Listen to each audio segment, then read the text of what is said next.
Think of Cleopatra, and what comes to mind? Perhaps a seductive queen, a tragic lover, a figure shrouded in romance and intrigue. The version of her we've seen in movies and read in sensational stories. But what if I told you that the real Cleopatra was far more extraordinary? That behind the glitter and the glamour was one of the most politically brilliant minds of the ancient world, a leader who spoke 9 languages, studied astronomy and philosophy, and navigated the treacherous waters of power with breathtaking skill at a time when empires rose and fell like waves. For centuries, her true story has been buried beneath layers of myth, propaganda, and pure imagination. Today, we're setting out on a journey to rediscover her, not as a symbol or a stereotype, but as a woman, a ruler, and a force of history. We're going to explore the world she inhabited, a world of dazzling complexity, fierce ambition, and impossible choices. This isn't just a story about ancient Egypt. It's a story about what it means to lead, to love, to fight for something greater than yourself, and to face destiny head-on, even when the odds are stacked against you. Picture this, a young queen, not yet 20, inheriting a kingdom on the brink of collapse. Rome's shadow loomed large, her own court simmered with conspiracy, and the very survival of her dynasty hung in the balance. This was the reality Cleopatra stepped into, not a glamorous fairy tale, but a deadly game of thrones where one wrong move could mean ruin. And yet, against all expectations, she didn't just survive. She thrived. She reigned for more than 2 decades, outmaneuvering rivals, forging alliances that shifted the balance of power across the Mediterranean, and ruling as the last pharaoh of Egypt with a vision that was both pragmatic and profound. Her story is one of resilience, intellect, and breathtaking courage, a narrative that has been simplified, romanticized, and often misunderstood for 2,000 years. So let's set aside the Hollywood version for a moment. Let's look closer at the political strategies she mastered, the innovations she championed, the personal sacrifices she made, and the legacy she fought to protect. This is a gentle history, a deeper dive into the truth of her reign, the alliances, the ambitions, the heartbreak, and the hope. We'll walk through the halls of her palace in Alexandria, stand with her on the decks of warships, sit in on negotiations that would determine the fate of nations, and see the world through her eyes. This is more than a history lesson. It's an invitation to understand one of the most compelling figures who ever lived. Her life reminds us that history is not just about dates and battles, it's about people. People who loved, dreamed, struggled, and shaped the world in ways that still echo today. Are you ready to meet the real Cleopatra? To understand the woman, we must first understand the world that shaped her, a world she was born into, but one she would ultimately have to defy. Cleopatra VII was not Egyptian by blood. She was a Ptolemy, part of a dynasty of Greek rulers who had controlled Egypt for nearly 3 centuries. Her story begins not on the banks of the Nile, but with the conquests of Alexander the Great. When Alexander died in 323 BC, his vast empire was carved up by his generals. One of them, a man named Ptolemy, son of Lagus, claimed Egypt as his prize. He established a new capital at Alexandria, a city destined to become a dazzling beacon of learning and culture, and declared himself Pharaoh Ptolemy I. This was the beginning of a foreign monarchy that would rule Egypt from the outside, always maintaining a distinct Greek identity while adopting the trappings of ancient Egyptian kingship to legitimize their power. This unique position created a fascinating and often tense cultural fusion. The Ptolemies spoke Greek, they filled their court with Greek advisors, and they worshipped Greek gods. Yet publicly, they presented themselves in the traditional style of the pharaohs, building temples to Egyptian deities and having their names inscribed in hieroglyphs within cartouches. They were masters of political theater, using the iconography of Egypt to command the loyalty of the native population while maintaining their Hellenistic inner circle. Alexandria itself was the epicenter of this blend, home to both the magnificent library and museum, which attracted the greatest Greek minds of the era, and a large population of Egyptians who lived and worked in the city's shadows. This was the complex, divided society. Cleopatra inherited a kingdom where she had to be two things at once: a Greek Macedonian queen and an Egyptian pharaoh. Perhaps the most infamous Ptolemaic tradition was the practice of sibling marriage. To keep their bloodline and their power exclusively within the family, brothers would marry sisters. The goal was to prevent any other noble families from marrying into the dynasty and making a claim to the throne. They called it keeping the blood pure, but in reality, it often cultivated a toxic hothouse of ambition, jealousy, and violence. The Ptolemaic court was less a palace and more a snake pit of constant intrigue, betrayal, and murder. It was not uncommon for family members to exile, poison, or even go to war against one another. This was the brutal political education Cleopatra received from birth. She wasn't just learning philosophy and languages, she was learning how to survive in an environment where your closest relatives were often your most deadly rivals. By the time Cleopatra was born in 69 BC, the Ptolemaic kingdom was a shadow of its former self. The dynasty was crumbling from within, riven by factions and corruption, and being squeezed from without by the expanding Roman Republic. Rome had already intervened in Egyptian affairs multiple times, propping up one Ptolemy or another to ensure the continued flow of Egyptian grain that fed their growing population. The throne was less a seat of absolute power and more a precarious perch, dependent on the favor and financial backing of Roman senators and generals. Cleopatra's own father, Ptolemy XII, was nicknamed the Piper for his flute playing, but his reign was marked by weakness. He was even temporarily driven into exile, only restored to his throne by Roman military force and at a staggering financial cost that indebted the entire nation. This was the broken, unstable inheritance waiting for a young queen, a kingdom on the verge of becoming a Roman province. Into this world of simmering tension and fading glory, Cleopatra VII was born.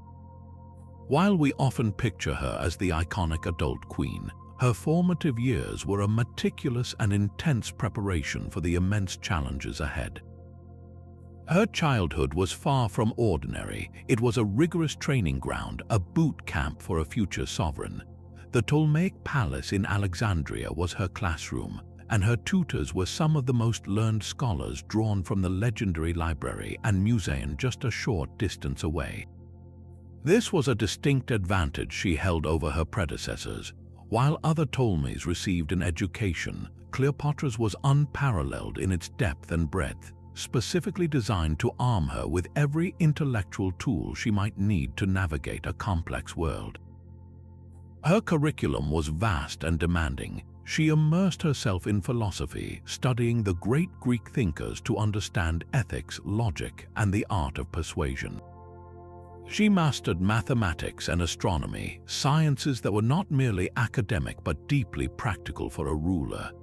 An understanding of astronomy was crucial for maintaining the Egyptian calendar, which governed the all-important annual flooding of the Nile, the very lifeblood of the nation's agriculture and economy. This knowledge allowed her to engage with the priestly class on their own terms and demonstrated a command of the celestial order that her subjects believed was divinely linked to their pharaoh. Her education was a strategic investment, forging a mind that was as precise and analytical as it was creative and expansive. But perhaps her most revolutionary intellectual achievement was linguistic. For nearly 300 years, the Ptolemaic rulers of Egypt had governed their subjects without speaking their language. Court business, administration, and high culture were conducted exclusively in Greek. The Egyptian language, in its various forms, was left to the native population and the priesthood. Cleopatra shattered this centuries-old barrier.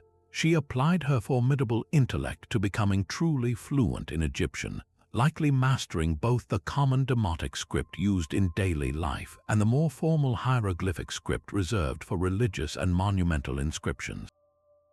She didn't just learn phrases, she achieved a genuine, nuanced command of the language.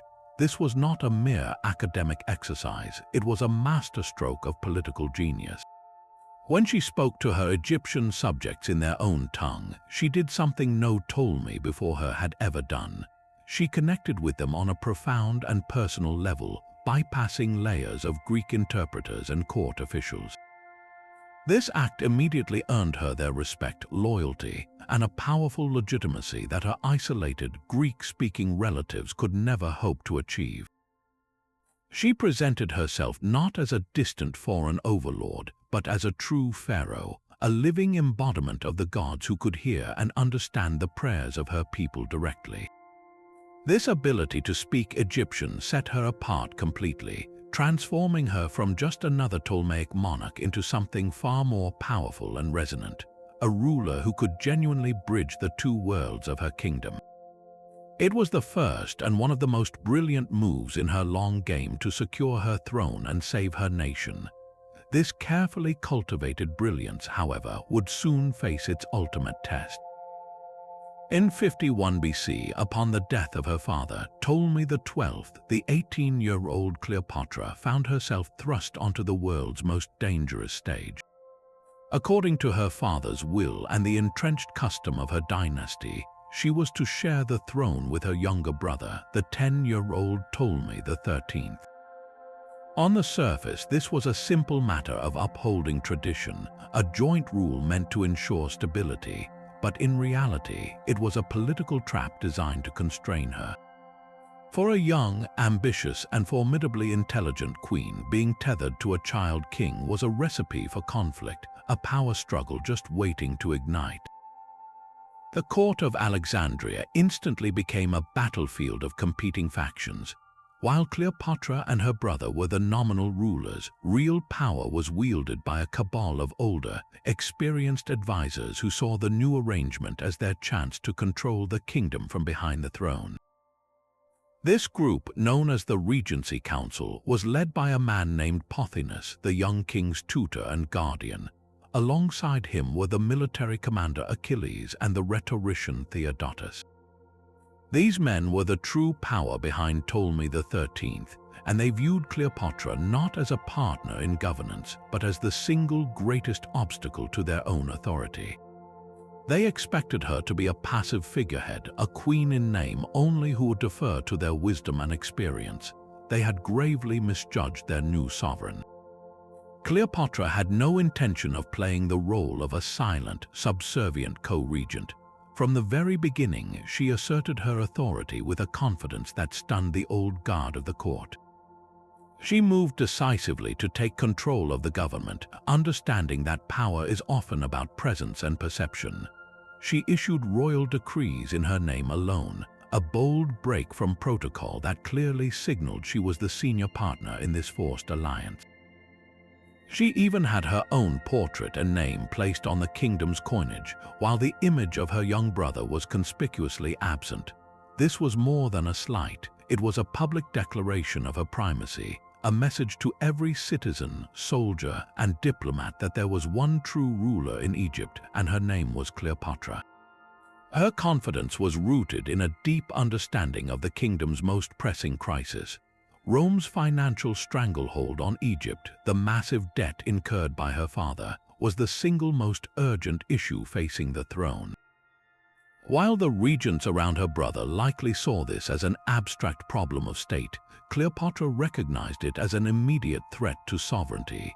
She took direct personal charge of managing this relationship, making it clear that she, and not the council of men surrounding her brother, would be Rome's primary point of contact.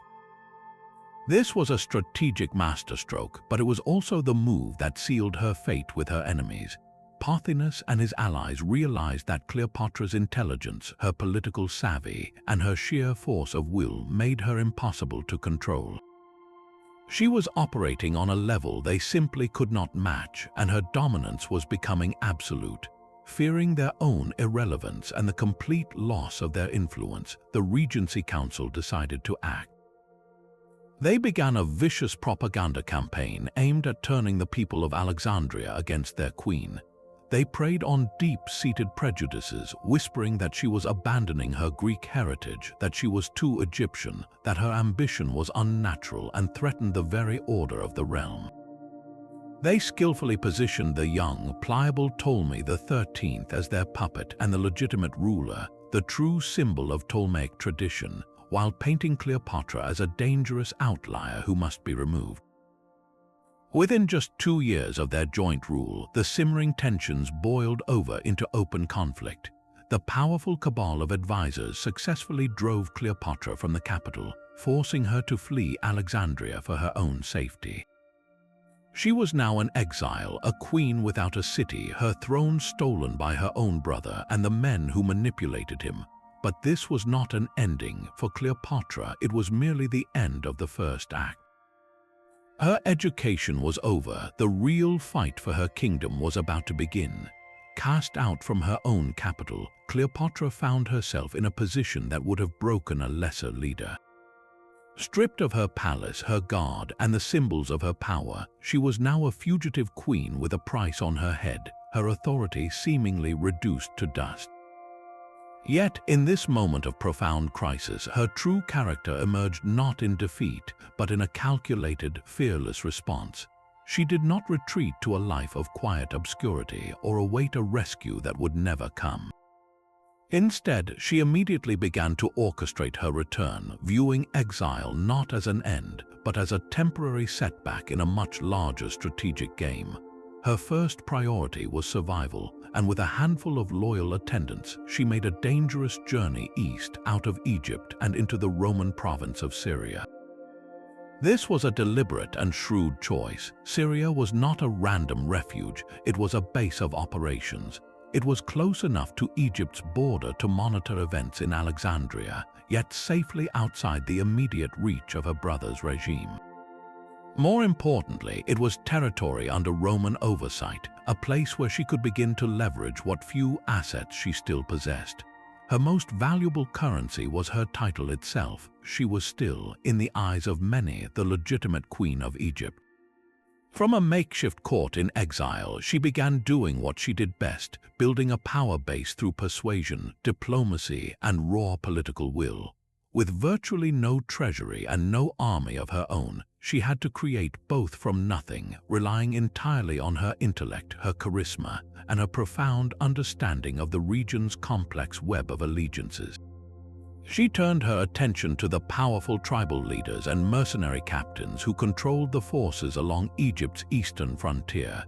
These were not traditional kings or statesmen. They were practical men of influence, commanders of nomadic cavalry and skilled infantry who sold their services to the highest bidder or the most compelling cause. Cleopatra, with nothing but her words and her royal status, negotiated with them. She spoke not from a position of strength, but from one of undeniable right, persuading these hardened warriors to invest in her claim to the throne. She pooled her personal resources, likely selling jewels and other valuables she had escaped with, to offer payment. But her most powerful tool was the promise of future rewards, land, titles, and wealth once she was restored to power. One by one, she convinced these commanders to join her banner, assembling a formidable, if eclectic, mercenary army loyal directly to her. This period reveals a critical aspect of her leadership often overshadowed by her later romances. She was a capable military logistician and a strategist.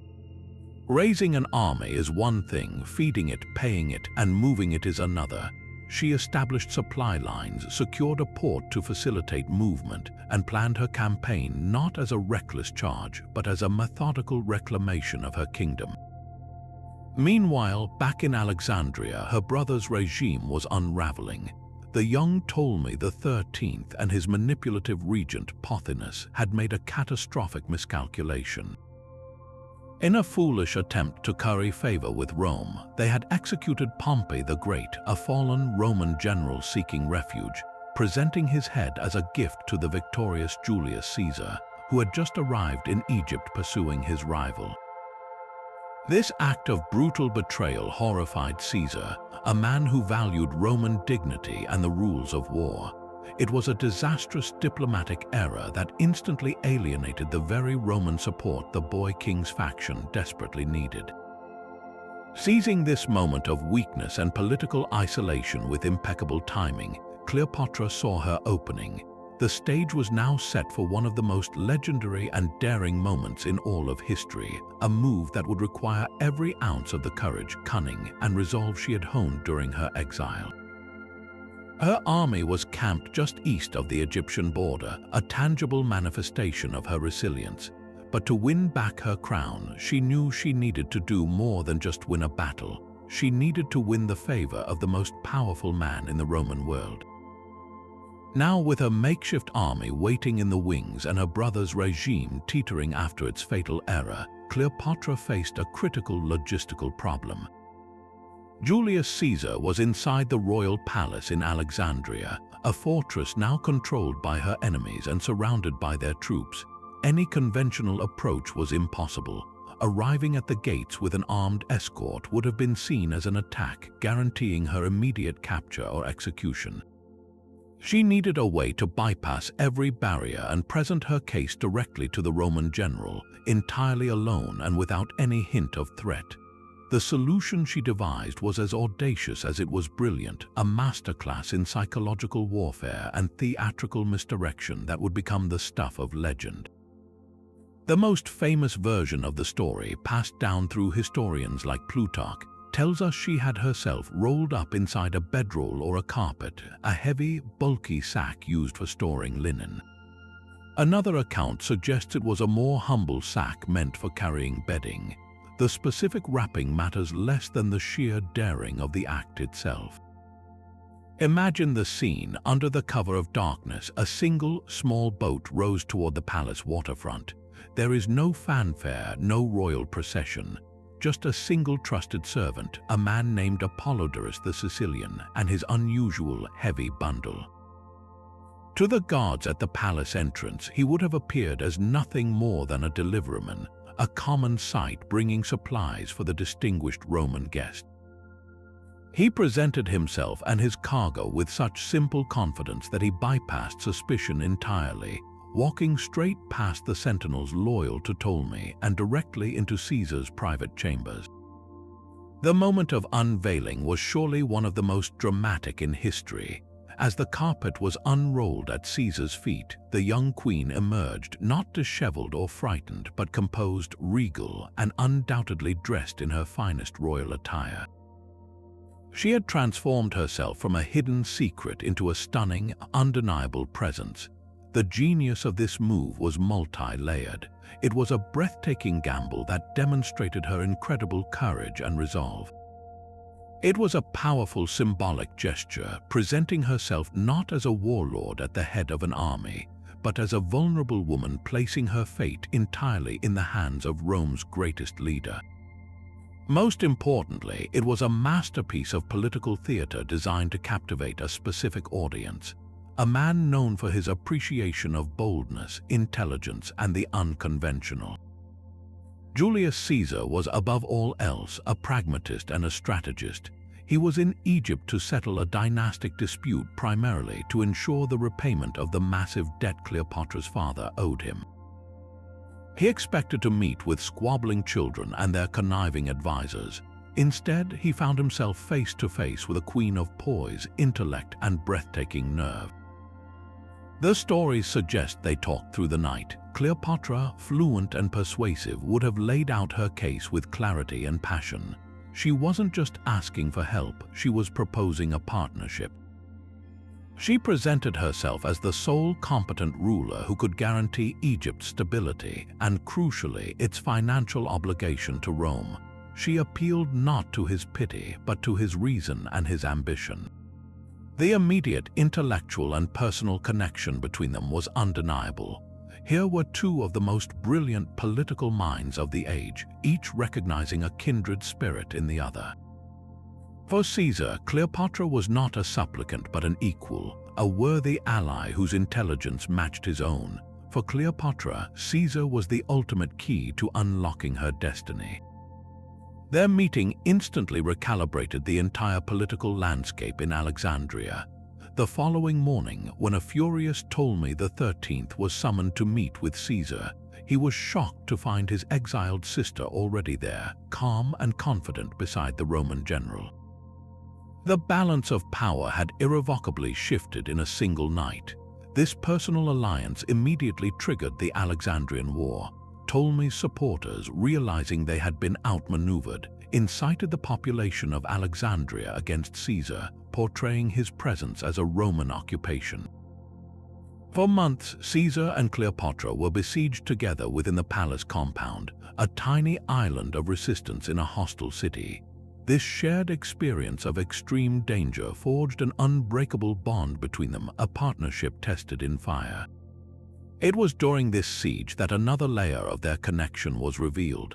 Caesar, a lifelong student of science and engineering, would have been deeply impressed to learn that the brilliant young queen by his side was not just a politician but a scholar who had authored works on mathematics and cosmology. Theirs was a meeting of minds as much as a meeting of fates, a union that would alter the course of history for both Rome and Egypt. The daring meeting between Cleopatra and Caesar was a masterstroke of political theater, but its immediate consequence was not a peaceful resolution, it was a firestorm. The people of Alexandria, already wary of the small Roman force in their city, erupted in fury when they discovered their exiled queen had not only returned but was now aligned with the foreign general. To them, this was not a restoration of rightful rule, it was a brazen Roman takeover orchestrated by a treacherous woman.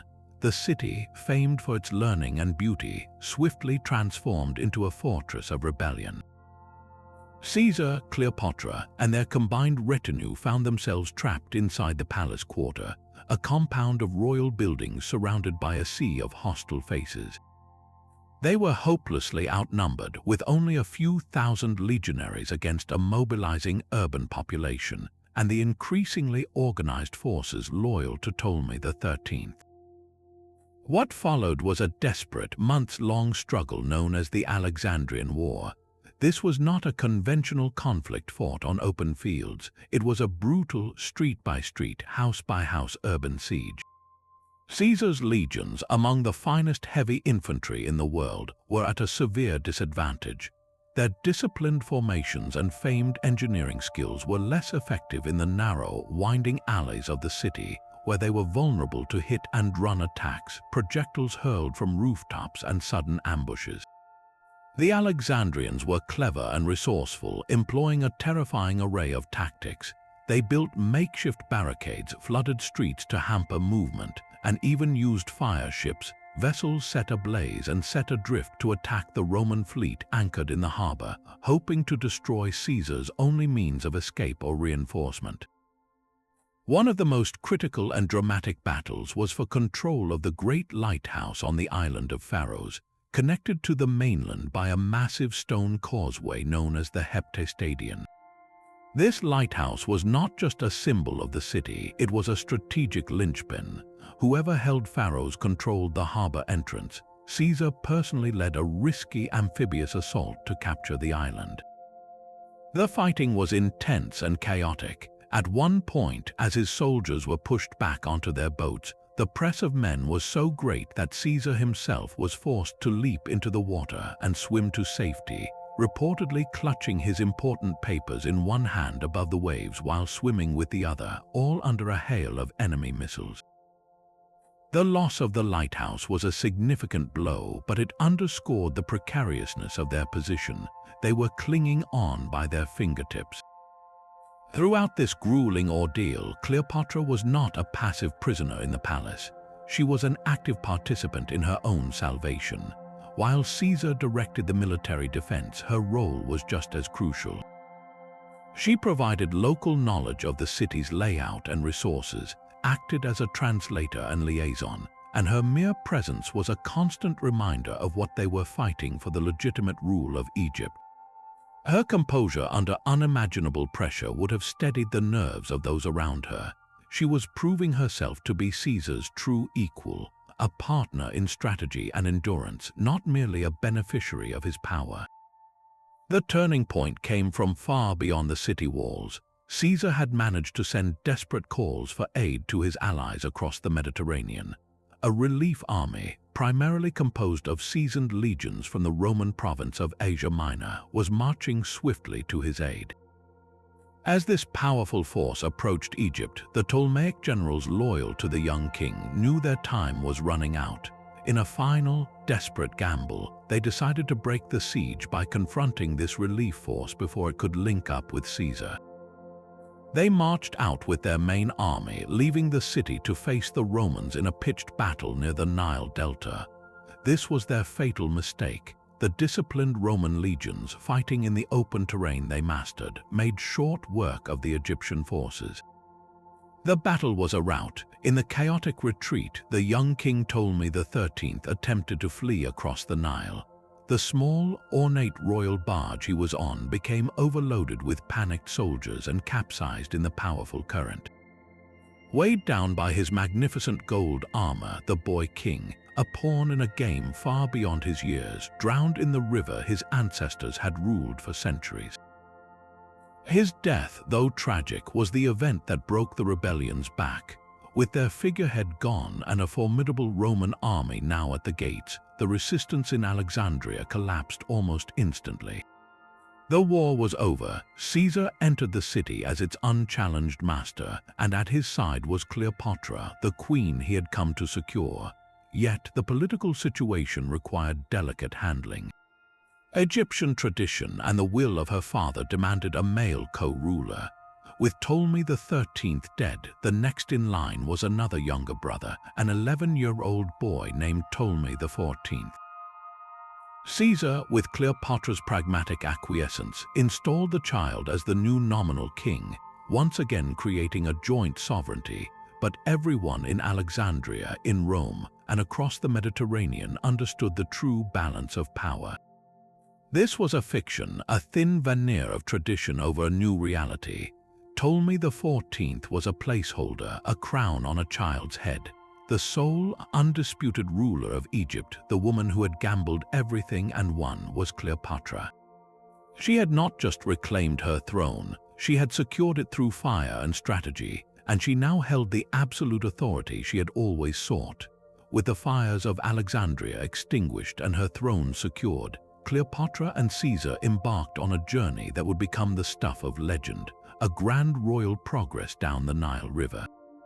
While later poets and painters would immortalize this trip as a luxurious pleasure cruise, a romantic idyll for the world's most powerful couple, the reality was far more calculated and profound. This was not a honeymoon, it was a masterclass in political theater and statecraft, a meticulously staged campaign to cement her authority across the entire length of her kingdom. For the people of Upper Egypt, the distant towns and villages far from the Greek-dominated capital, the arrival of the royal flotilla was an event of unimaginable significance. They had never seen their queen before. For centuries, their rulers had been distant figures in Alexandria, names on a tax scroll or a temple inscription. Cleopatra was about to change that forever. The voyage was her declaration that she was a pharaoh in the most ancient and traditional sense, a sovereign who presented herself to her people, who was seen and heard by them, and who participated directly in the religious and economic life of the nation. She was making herself visible, tangible, and real. The fleet itself was a breathtaking spectacle, a floating palace designed to awe. At its heart was the magnificent Thalamigos, a colossal, multi-story river barge that was less a ship and more a portable royal residence. It featured towering colonnades, spacious dining halls, sacred shrines, and opulent apartments, all crafted from precious woods and decorated with gold and ivory. This vessel was a symbol of Ptolemaic power and wealth, a moving piece of Alexandria drifting into the heartland. Escorted by hundreds of smaller ships carrying courtiers, soldiers, and attendants, the procession was a dazzling display of regal might that would have been visible for miles along the riverbanks. As the fleet made its way south, it stopped at major religious and administrative centers. At each stop, the same carefully orchestrated ceremony would unfold. Cleopatra, likely dressed in the formal regalia of a pharaoh, The double crown of Upper and Lower Egypt, the crook and flail crossed over her chest, would disembark. She would not be speaking Greek to a translator. She would address the local priests and officials in their own native Egyptian tongue, an act of respect and connection that no previous Ptolemy had ever offered. She would make offerings at the great temples to the gods Isis and Osiris, honoring the deities that were the bedrock of Egyptian culture and with whom she, as pharaoh, claimed a direct divine connection. These appearances were genius for the local populace, seeing their queen participate in their rituals, speak their language, and reaffirm her role as the intermediary between the gods and the people was a powerful validation of her legitimacy. It transformed her from an abstract foreign ruler into a living god-king who cared about their well-being and their traditions. Each temple visit was also a practical financial transaction. She was securing the loyalty of the powerful priestly class, the largest landowners and most influential figures outside the capital, whose support was essential for a stable reign. She was quite literally buying their allegiance with her presence and her piety. For Caesar, the Roman general at her side, this voyage was an education. It was a front-row seat to the immense scale and staggering wealth of the kingdom he now effectively controlled through his alliance with its queen.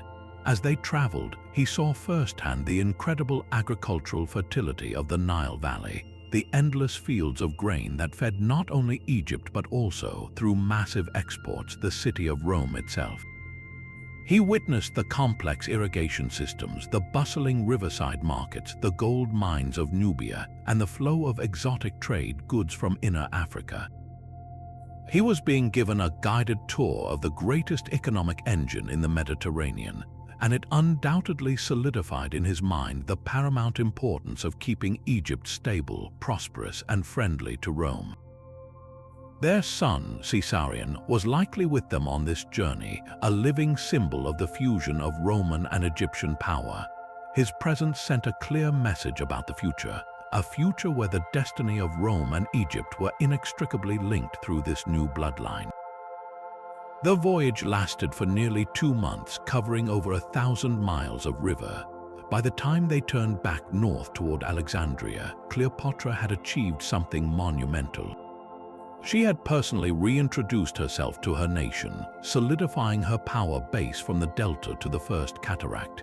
She had demonstrated her command to her Roman ally, and she had woven herself into the very fabric of Egyptian life and myth. She returned to her capital not just as a queen who had won a war, but as a pharaoh who had won the heart of her kingdom. The birth of a son in the summer of 47 BC was not merely a personal joy for Cleopatra. It was a seismic political event, a move on the global chessboard that redefined her entire reign and its ambitions. She named him Ptolemy Caesar, but the world would come to know him by the affectionate diminutive Caesarion, Little Caesar. From the moment of his first breath, this child was unlike any other in history. He was a living, breathing manifesto, a tangible promise of a new world order. In his veins flowed the blood of the Ptolemies, the Greek Macedonian dynasty that ruled Egypt, and if his mother declared it so, the blood of the Julii, the most powerful family in the rising Roman Republic. He was quite literally the heir to 2 worlds. Cleopatra understood the unparalleled power of this symbol. She proclaimed Caesarion the son of Julius Caesar, and while the Roman dictator, already married to a Roman woman and without a legitimate son of his own, was cautious about formally acknowledging paternity in a way that would scandalize the conservative Roman aristocracy, he did not deny it. The mere possibility was enough. For her Egyptian subjects, this was a fulfillment of divine prophecy. They saw Cleopatra as the incarnation of the goddess Isis, the great mother and divine consort. Caesar, by association, could be viewed as Osiris or perhaps the god Ammon. Their child was therefore a god-king, an heir in the most ancient pharaonic tradition, destined to rule the 2 lands. For her Greek subjects in Alexandria, it signaled a brilliant political alignment with the dominant power of the age. but for Rome and for Cleopatra herself, Caesarion represented something far more radical and unsettling. This was a direct challenge to the very heart of Roman political tradition. Rome was a republic, albeit a crumbling one, where power was meant to be earned by senators, not inherited by kings. The idea of a hereditary monarch, let alone one born from a union with an Eastern queen, was anathema. Yet here was Cleopatra, not just suggesting but physically presenting a child who could one day claim to inherit not only the throne of Egypt but also, through his father, a claim to influence within Rome itself. She was proposing a dynastic fusion, a Greco-Roman empire centered not on the Roman Forum but on the Alexandrian harbor. Caesarion was her ultimate argument, her most powerful piece in the great game of empires. He was proof that her alliance with Caesar was not a temporary convenience but a foundation for a lasting legacy. To cement this vision in the minds of her people and the world, Cleopatra embarked on an unprecedented program of artistic propaganda. She commissioned statues, reliefs, and paintings that depicted her not just as a queen, but as the goddess Isis nursing the infant Horus, who was of course the young Caesarion. On temple walls throughout Egypt, particularly in a magnificent carving at the Temple of Dendera, she is shown in traditional pharaonic regalia making offerings to the gods alongside her son, who is depicted as a fully grown, albeit small, pharaoh sharing her divine right to rule. These were not mere portraits, they were declarations of destiny meant to be read for millennia. She was embedding her child's legitimacy into the very stone of Egypt, making it as permanent as the pyramids. For a brief, shimmering moment, it seemed this audacious dream might become reality. Cleopatra and Caesarion traveled to Rome in 46 BC, staying as honored guests in Caesar's villa across the Tiber.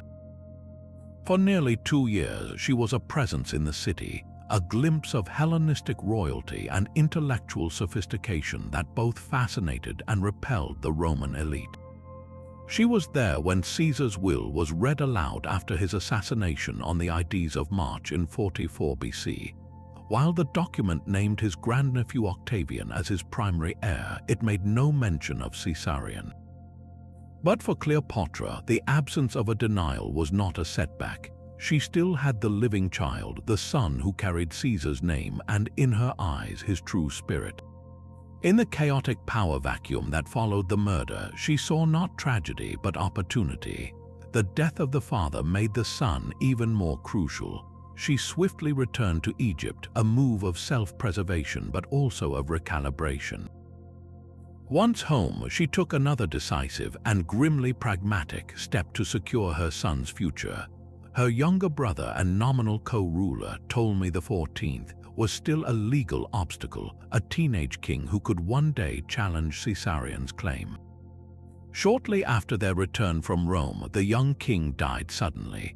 Officially, the cause was unknown, but the whispers throughout the Mediterranean were unanimous. He had been poisoned on Cleopatra's orders. Whether this was true or merely a convenient accident, the result was the same. With his death, Cleopatra immediately bypassed the tradition of a male co-regent and instead elevated her 3-year-old son, Caesarion, to the throne as her official partner, Ptolemy XV. She now ruled not as a queen constrained by a brother husband, but as a mother regent for her infant son, the proclaimed heir of Julius Caesar. The path forward was clear. She had eliminated all rival claims within Egypt. All that remained was to find a new Roman partner powerful enough to help her protect the incredible future she had built for her son, a future where a child of the Nile might one day help rule the world. Her arrival in Rome in 46 BC was nothing short of a cultural earthquake. Imagine the scene, the heart of the austere, traditional Roman Republic, a city of senators in plain white togas, suddenly graced by the presence of an Eastern queen traveling with her own court, her style, her unmistakable aura of divine royalty. Cleopatra did not come as a supplicant or a refugee. She arrived as an honored guest of Julius Caesar, the most powerful man in the world, and she took up residence in his luxurious villa just across the Tiber River. This was an unprecedented situation. For the Roman elite accustomed to a very specific social order, her presence was a source of endless fascination and profound unease. She was a living spectacle, a figure of immense curiosity. Romans of all classes would have been captivated by her exotic entourage, the rumors of her legendary intelligence, and the sheer novelty of a female monarch who ruled in her own right. Yet this fascination was tightly woven with suspicion and disdain. To the conservative Roman aristocracy, everything about her was a threat to their cherished values. She was a Hellenistic queen, a symbol of the absolute monarchy they despised. She was unabashedly wealthy and sophisticated, her style and manners a stark contrast to the supposed simplicity of Roman virtue. Most alarmingly, she was the mother of Caesar's only son, a living, breathing representation of his dangerous dalliance with kingly aspirations. The Roman poet Cicero, who actually met her, perfectly encapsulated this elite disdain. He admitted she was learned and intelligent, but he could not hide his contempt for her arrogance and the entire situation, calling her stay utterly unacceptable to the traditional Roman way of life. From her villa, Cleopatra became a keen observer of the treacherous undercurrents of Roman politics. She was not an isolated guest. She was at the very center of the storm, watching as Caesar's power grew to unprecedented and for many terrifying heights. She saw him appointed dictator for life, witnessed him accepting honors that bordered on divine worship, and likely understood the simmering resentment these actions fueled among the old guard of the Senate. Her own presence undoubtedly added fuel to this fire. For Caesar's enemies, she was the perfect symbol of his corruption, proof that he was turning his back on Rome and dreaming of a decadent Eastern-style monarchy with her and their son at its heart. Every day she spent in that villa, she was both a guest and a political weapon being used against her host. Then, on the Ides of March in 44 BC, the world she was carefully navigating shattered in an instant. The assassination of Julius Caesar was not just a political murder, it was a violent rupture in the fabric of the Mediterranean world. For Cleopatra, who was still in Rome, the event was both a profound personal loss and an immediate, terrifying crisis. In the bloody chaos that followed the knives in the Senate House, her position transformed from privileged guest to vulnerable target. She was now a foreign queen with deep ties to the murdered dictator, stranded in a city suddenly controlled by his enemies. Her life, and more importantly, the life of her young son Caesarion, were in imminent danger. Her response was a masterclass in cold, calculated survival. There was no time for public mourning or political maneuvering. The most powerful man in the world, her protector and the father of her child, was gone. The new masters of Rome, the conspirators led by Brutus and Cassius, had no use for her, and Mark Antony, Caesar's lieutenant, was initially too preoccupied with navigating the crisis himself to offer any guarantees. With stunning speed and clarity of purpose, Cleopatra gathered her retinue, secured her son, and fled the city. Her exit was as dramatic and purposeful as her entrance had been. She did not retreat to Egypt in defeat. She executed a strategic withdrawal to the one place where she still held power and could reassess the devastating new landscape. She returned to Alexandria not as a grieving widow, but as a sovereign whose most powerful alliance had just collapsed, forcing her to once again fight for her throne and her son's future against a rising tide of uncertainty. Back in the sanctuary of Alexandria, the news from Rome was not an ending but a call to decisive action. The world had been thrown into chaos and the old rules no longer applied. Cleopatra understood that in such turbulent times, hesitation was a luxury she could not afford. Her primary duty was to Egypt and to the extraordinary future she had envisioned for her son. But that future was now threatened by a single, lingering obstacle within her own court, her younger brother and nominal co-ruler, Ptolemy XIV.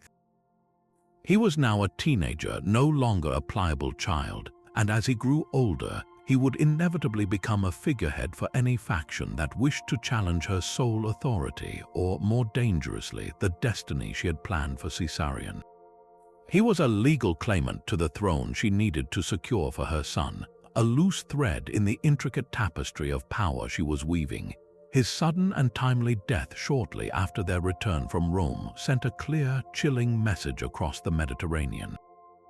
While no formal accusation was ever proven, the consensus among ancient historians and the whispered gossip in the Roman Senate was unanimous. The young king had been poisoned on Cleopatra's orders. This was not an act of petty vengeance, it was a cold, pragmatic calculation of statecraft. In the brutal political language of her dynasty, it was a necessary move to ensure stability and eliminate a potential rival before he could be used by her enemies. With Ptolemy XIV removed, she moved with swift and breathtaking audacity. She immediately bypassed all other male relatives and elevated her own 3-year-old son, Caesarion, to the position of her co-regent, proclaiming him Pharaoh Ptolemy XV Philopator Caesar. In one masterstroke, she had consolidated her power, placed her own bloodline, the bloodline of Caesar, firmly on the throne, and sent an unmistakable signal that she was the sole, unchallenged architect of Egypt's destiny. With her domestic position secured, she turned her unwavering gaze back to the unfolding drama in Rome. The power vacuum left by Caesar's assassination had erupted into a complex and bloody struggle. On one side stood the liberators, the conspirators Brutus and Cassius, who had fled to the eastern provinces to raise money and armies. On the other side was the tentative and fragile alliance of Caesar's loyalists, his 19-year-old adopted son and legal heir, Gaius Octavius, whom we know as Octavian, and his most experienced general, the charismatic and powerful Marcus Antonius or Mark Antony. Cleopatra observed this conflict not as a distant spectator, but as a supremely interested party. Her strategy was one of cautious, calculated neutrality. She knew her immense wealth and Egypt's vast grain reserves made her a target for every faction. Brutus and Cassius desperately needed her resources to fund their war effort, and they demanded her support with thinly veiled threats. When Cassius, operating in Syria, sent urgent demands for aid, Cleopatra faced an impossible choice. To refuse him outright risked inviting an invasion from his formidable legions. To aid him would mean betraying the memory of Caesar and potentially alienating his avengers. She navigated this diplomatic minefield with incredible skill. She ostensibly agreed to Cassius's demands and dispatched a fleet under her general to sail to his aid. But in a move of brilliant duplicity, she instructed her navy to encounter a series of convenient delays and then to be scattered by a terrible storm, forcing them to return to Egypt. She provided just enough of a response to avoid immediate retaliation, but ultimately delivered nothing of substance to Caesar's enemies. She was playing for time, waiting to see which Roman strongman would emerge victorious from the brewing civil war, all while quietly hoping for the defeat of the men who had murdered her son's father. Her patience was rewarded at the Battle of Philippi in 42 BC, where the combined forces of Antony and Octavian crushed the armies of Brutus and Cassius, who both took their own lives in defeat. The Roman world now had two new masters who divided the empire between them in an uneasy partnership.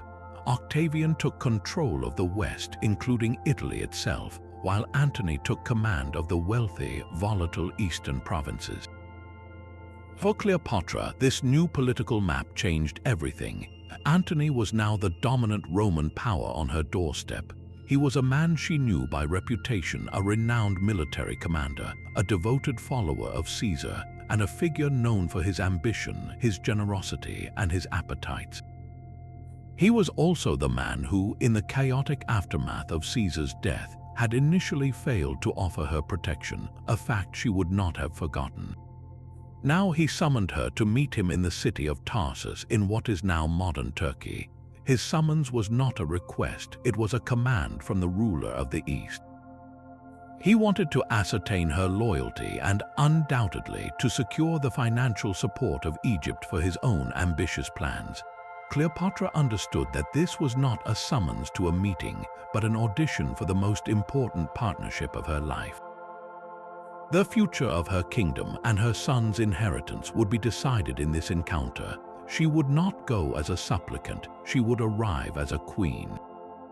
The journey to Tarsus was not a reluctant obedience to a summons. It was the opening act of a performance meticulously crafted to captivate its one-man audience.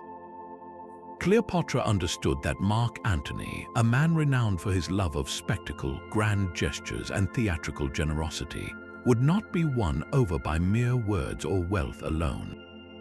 He needed to be overwhelmed, enchanted, and utterly disarmed. To achieve this, she orchestrated an arrival that was less a diplomatic meeting and more a divine epiphany, a piece of political theater so stunning it would be talked about for centuries. Rejecting the conventional approach of a swift military galley, she commissioned her most magnificent vessel, the legendary Ptolemaic, a floating palace that was a testament to Ptolemaic opulence and engineering.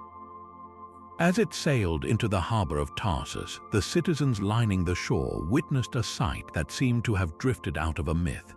The hull of the barge shimmered with gilt and gold leaf, reflecting the sun so brilliantly it appeared to be made of fire. The sails were not the standard white or dun of naval vessels, but a deep royal purple, a color so extravagantly expensive it was reserved for gods and emperors. Silver oars dipped rhythmically into the water, moving in perfect unison to the sound of flutes and harps played by musicians hidden from view, creating an ethereal soundtrack for her entrance. But the true masterstroke was Cleopatra herself. She did not wait on deck to be discovered. She understood the power of anticipation and revelation. As the barge docked, Antony, who had taken his seat in the forum expecting a petitioner, found himself not receiving a queen but being invited into her world. The most captivating detail, recorded by the historian Plutarch, was her choice of guise. She presented herself as the goddess Venus, or Aphrodite to the Greeks, the very deity from whom the Julian family, the bloodline of Julius Caesar, and by association Mark Antony himself, claimed descent. She was not just a mortal ruler coming to negotiate. She was the divine embodiment of love and beauty, arriving to bestow her favor upon a mortal hero. This was a psychological calculation of breathtaking precision. By casting herself as Venus, she was subtly reframing their entire relationship. She was not a subordinate answering a summons. She was a goddess gracing a devoted follower with her presence. She was not a vulnerable queen seeking protection. She was an equal, a divine partner. For Antony, a man who saw himself in the mold of Alexander the Great and the Greek hero Dionysus, this was a language he spoke fluently. He was being invited to participate in a living myth, to play the role of the god Mars to her Venus. It was an offer his immense ego and love for the grandiose could never refuse. The effect was instantaneous and total. The hard-edged Roman general, prepared to lecture a client queen on her duties, was completely disarmed. The planned reprimand for her delayed support during the recent civil war evaporated in the face of such audacious and flattering spectacle. He was captivated not just by her beauty, which was renowned, but by her unmatched brilliance and confidence. She had turned a potentially humiliating inquiry into a triumphant display of her own power and status. That first evening, she did not dine at his table. He dined as her honored guest aboard her golden ship, surrounded by a level of luxury and sophistication that Rome's finest villas could not hope to match. The message was received loud and clear. Cleopatra had not come to Tarsus to plead her case. She had arrived to claim a new partner, and in doing so, she had once again taken control of her own destiny, steering it with the same daring and vision that had defined her entire reign.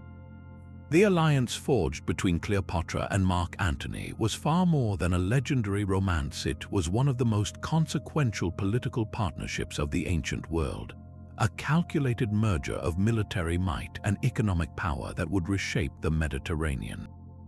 When Antony summoned Cleopatra to Tarsus, he did so as the newly anointed ruler of Rome's eastern territories, a commander drowning in debt and desperate for the funds necessary to launch his long-planned invasion of Parthia, the empire's greatest rival.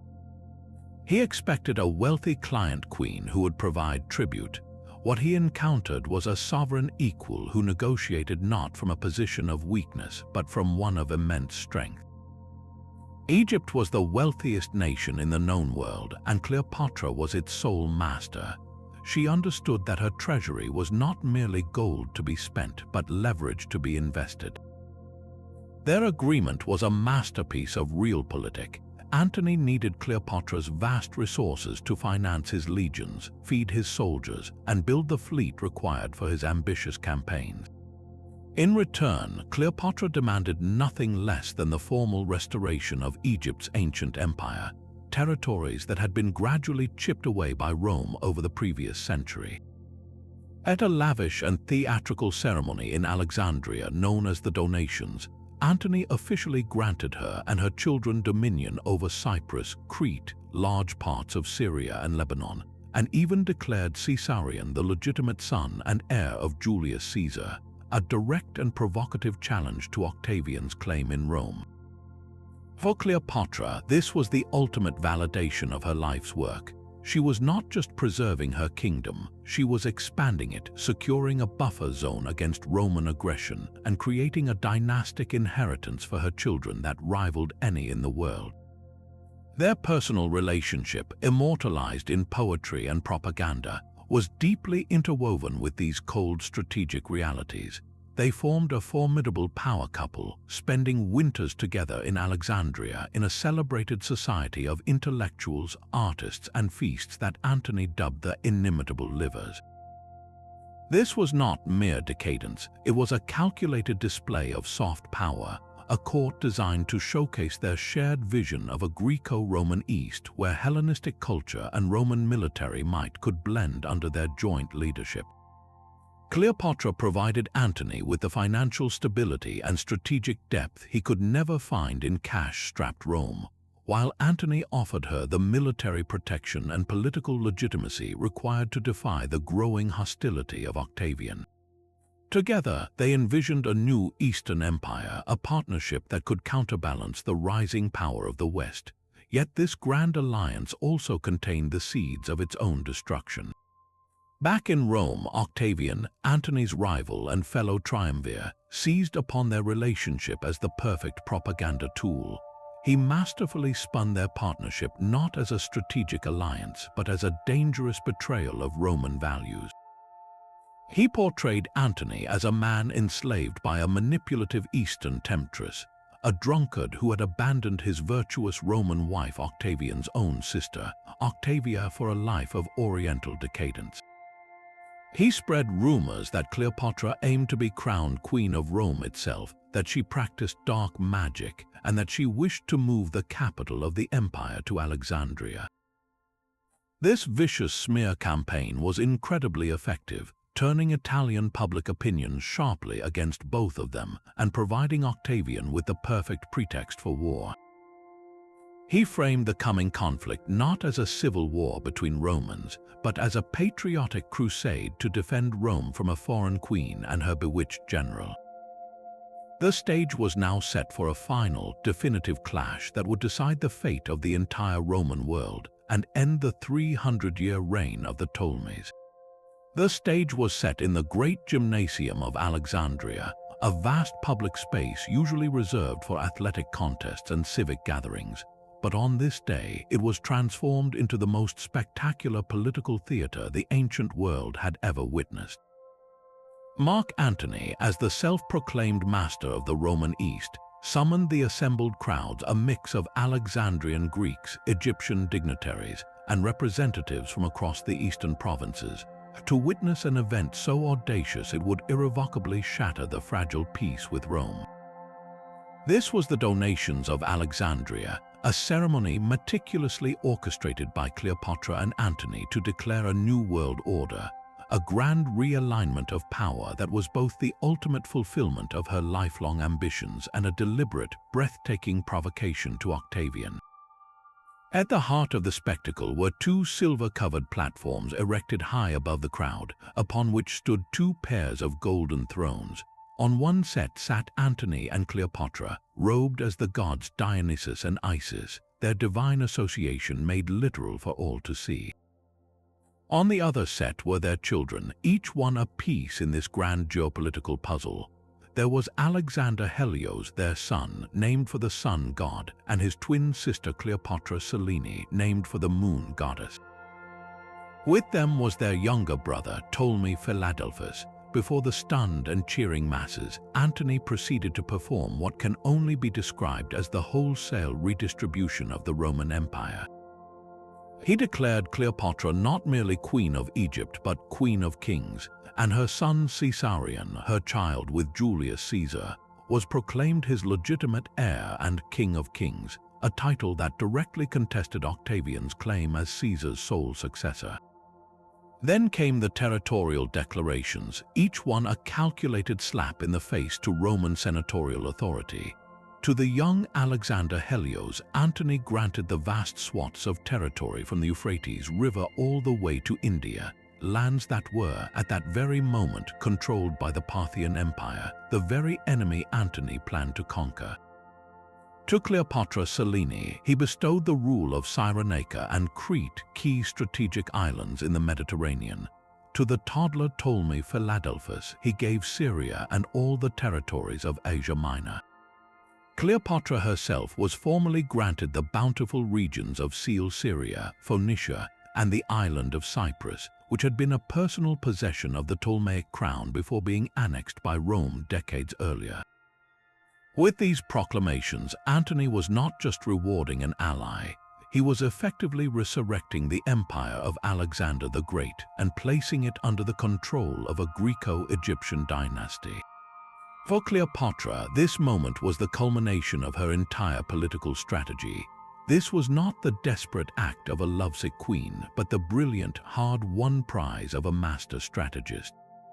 She had leveraged Egypt's immense wealth and her own personal alliance with Antony to achieve what no Ptolemy before her had ever managed: the restoration of her kingdom's lost glory and the creation of a secure buffer zone against Roman expansion.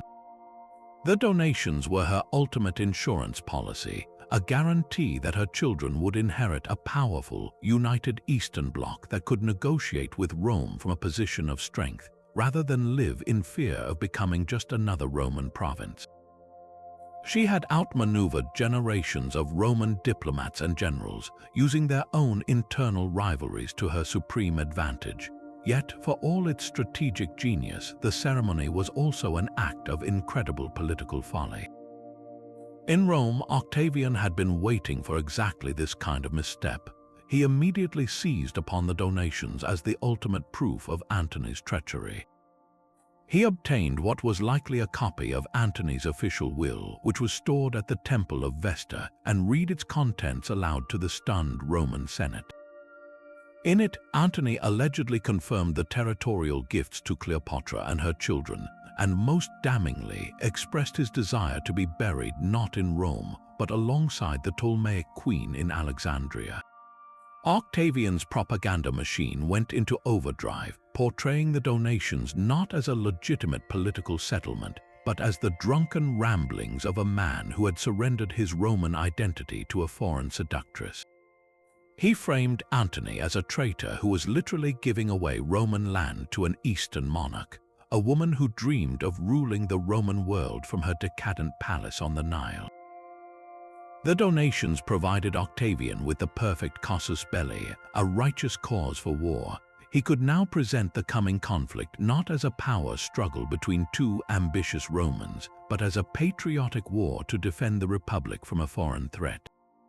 The lines were drawn, and the final, irrevocable march toward the Battle of Actium had begun. To truly understand Cleopatra's power, one must step beyond the battlefield and into the heart of her world, the dazzling, cosmopolitan city of Alexandria. This was not just her capital, It was her masterpiece, a living testament to her vision of a kingdom that blended ancient Egyptian tradition with the very best of Greek learning and culture. Imagine a city laid out on a grand grid, its wide, colonnaded streets buzzing with merchants from across the known world.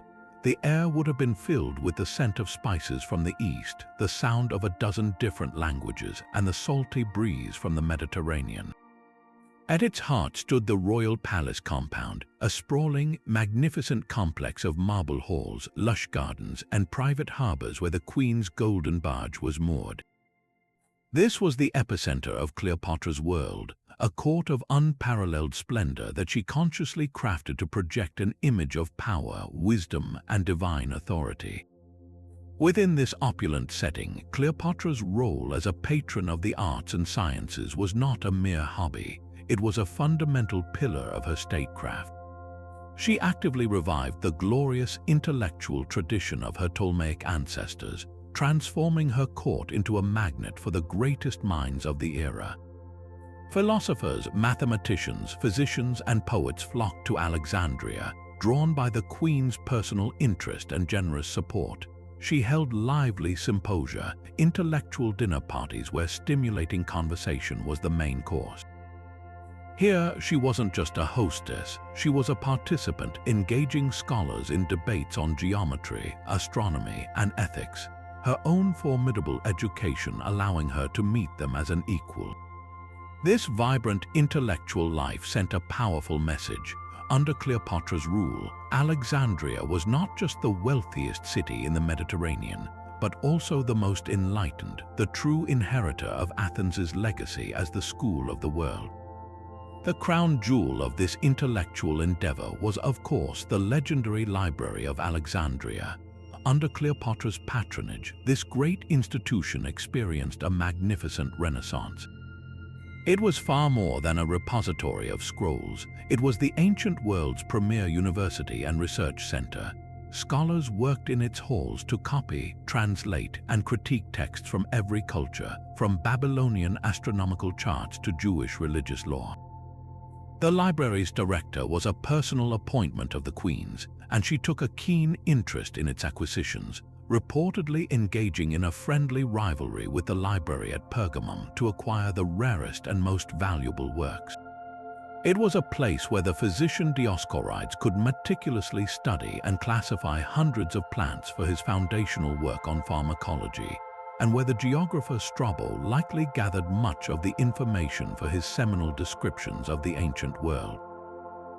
By championing the library, Cleopatra was making a profound statement. Knowledge was the ultimate source of power, and Alexandria was its guardian. This intellectual brilliance was seamlessly woven into her political and religious identity. Cleopatra was a master of symbolism, and she presented herself to her people in two distinct yet complementary roles. To her Greek-speaking subjects in Alexandria, she was a Hellenistic monarch, a direct descendant of Alexander the Great's general, presiding over a court of unparalleled sophistication. But to the millions of native Egyptians outside the capital, she presented herself as something far more potent, a living goddess. She was the reincarnation of the goddess Isis, the divine mother and wife of Osiris, a figure of immense spiritual power and compassion. She participated in ancient religious ceremonies at temples throughout Egypt, donning the traditional regalia of the pharaohs, the double crown, the crook and flail, and having her name inscribed in hieroglyphs within royal cartouches. This was not mere political theater. It was a genuine embrace of her role as the mediator between the gods and her people, a belief that would have been deeply felt and widely accepted by the Egyptian populace. She spoke to them in their own language, honored their gods, and ruled in the timeless style of their ancient kings. The result of this careful, multifaceted leadership was a deep and abiding popularity among her diverse subjects. While the Roman aristocracy, fed on Octavian's propaganda, saw a dangerous seductress, the people of Egypt saw a strong, capable, and compassionate ruler who protected their interests. She was deeply involved in the administration of her kingdom, closely monitoring the vital annual Nile flood that dictated agricultural success and, by extension, the nation's economic health. She took a personal interest in trade, ensuring the lucrative routes for papyrus, grain, and glass remained open and profitable. Her careful management meant that Egypt, uniquely in the Mediterranean world, remained a bastion of stability and prosperity even as civil wars ravaged Rome. For the average Egyptian farmer or Alexandrian artisan, Cleopatra's reign was not a prelude to tragedy but a golden age of peace, abundance, and cultural confidence. She was not a distant, detached monarch but a visible, engaged, and truly divine ruler who had earned their loyalty not just through spectacle but through competent and caring governance. The splendor of her court was not just for show, it was the glittering surface of a deep and resilient foundation she had built for her nation.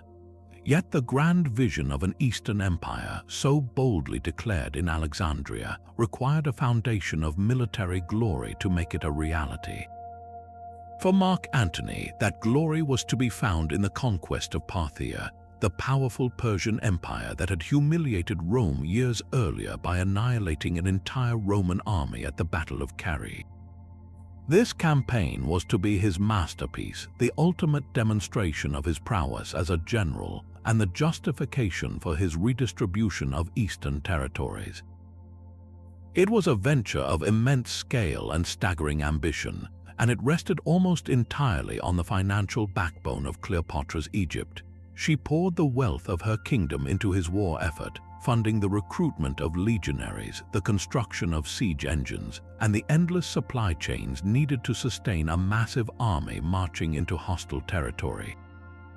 This was not a gift, it was a strategic investment in their shared future, a gamble that victory would solidify their power and make their new order unassailable. Antony's strategy was audacious, a grand pincer movement designed to crush the Parthian heartland. He would lead the main force of over 60,000 Roman legionaries through the mountainous kingdom of Armenia, a hesitant ally, and then south into Parthia. Meanwhile, his most trusted lieutenant would bring a separate force, including Cleopatra's financial support and crucial siege trains, along a longer but safer route to rendezvous with him. From the outset, however, the campaign was plagued by misfortune and miscalculation. The Armenian king, Artavasdes, proved to be a duplicitous partner, providing flawed intelligence and half-hearted support. More disastrously, the Parthian cavalry, masters of mobile warfare, harried Antony's columns relentlessly, using their famed horse archers to inflict steady casualties without ever engaging in a decisive battle Antony's heavy infantry desired. The critical blow fell on the separate force carrying the siege equipment. The Parthians, expertly informed of Roman movements, ambushed and annihilated this vital contingent. The loss was catastrophic. Without the massive engines needed to breach fortified cities, Antony's entire invasion plan unraveled. He was now stranded deep in enemy territory with a huge, increasingly hungry army, unable to take strongholds for supplies or achieve any meaningful objective. The grand invasion degenerated into a desperate fighting retreat through the bitter winter of 36 BC. The legions, disciplined but starving and freezing, were constantly harassed. Antony displayed moments of brilliant generalship in extracting his forces from impossible situations, but the cost was horrific. By the time his shattered army stumbled back into friendly Syria, he had lost nearly a third of his men, over 20,000 legionaries, along with all his siege trains and immense prestige. The political fallout in Rome was immediate and devastating. Octavian's propaganda machine, already in high gear, seized upon the disaster with glee. The story was no longer about a brave Roman general facing a formidable enemy. It was about a once great commander weakened by luxury and manipulated by his foreign queen, leading good Roman men to a needless death in the east. The defeat was portrayed not as a military setback but as a moral failure, a direct result of Antony's corruption by Cleopatra's decadent court. His reputation, built on a decade of military success, was irreparably tarnished. He was now vulnerable, his authority in the east shaken just as Octavian's power in the west was growing. In this moment of profound crisis, Cleopatra's response was decisive and revealed the depth of her strategic commitment. She did not withdraw her support or distance herself from a failing partner. Instead, she sailed from Alexandria to meet Antony in the Syrian port of Sidon, bringing not just sympathy but tangible reinforcements, fresh troops, new funds, and supplies to re-equip his broken legions. This was the action of a sovereign, not a lover. She understood that their fates were now completely intertwined. A weakened Antony was a weaker shield for Egypt, and his total collapse would leave her and her children exposed to Octavian's unchecked ambition. Her continued investment was a cold, calculated decision to prop up the only Roman power capable of counterbalancing her enemy. She was all in, doubling down on their alliance precisely when the odds seemed longest, demonstrating a loyalty that was as pragmatic as it was steadfast, and setting the stage for a final, inevitable confrontation from which only one side could emerge victorious. Back in Rome, a very different kind of war was being waged, one fought not with swords and shields, but with words, images, and insidious rumors. While Cleopatra and Antony were building their vision in the east, Octavian, the young, shrewd, and bitterly determined heir of Julius Caesar, was orchestrating one of the most effective smear campaigns in history. His target was not primarily his Roman rival, Mark Antony. It was Cleopatra.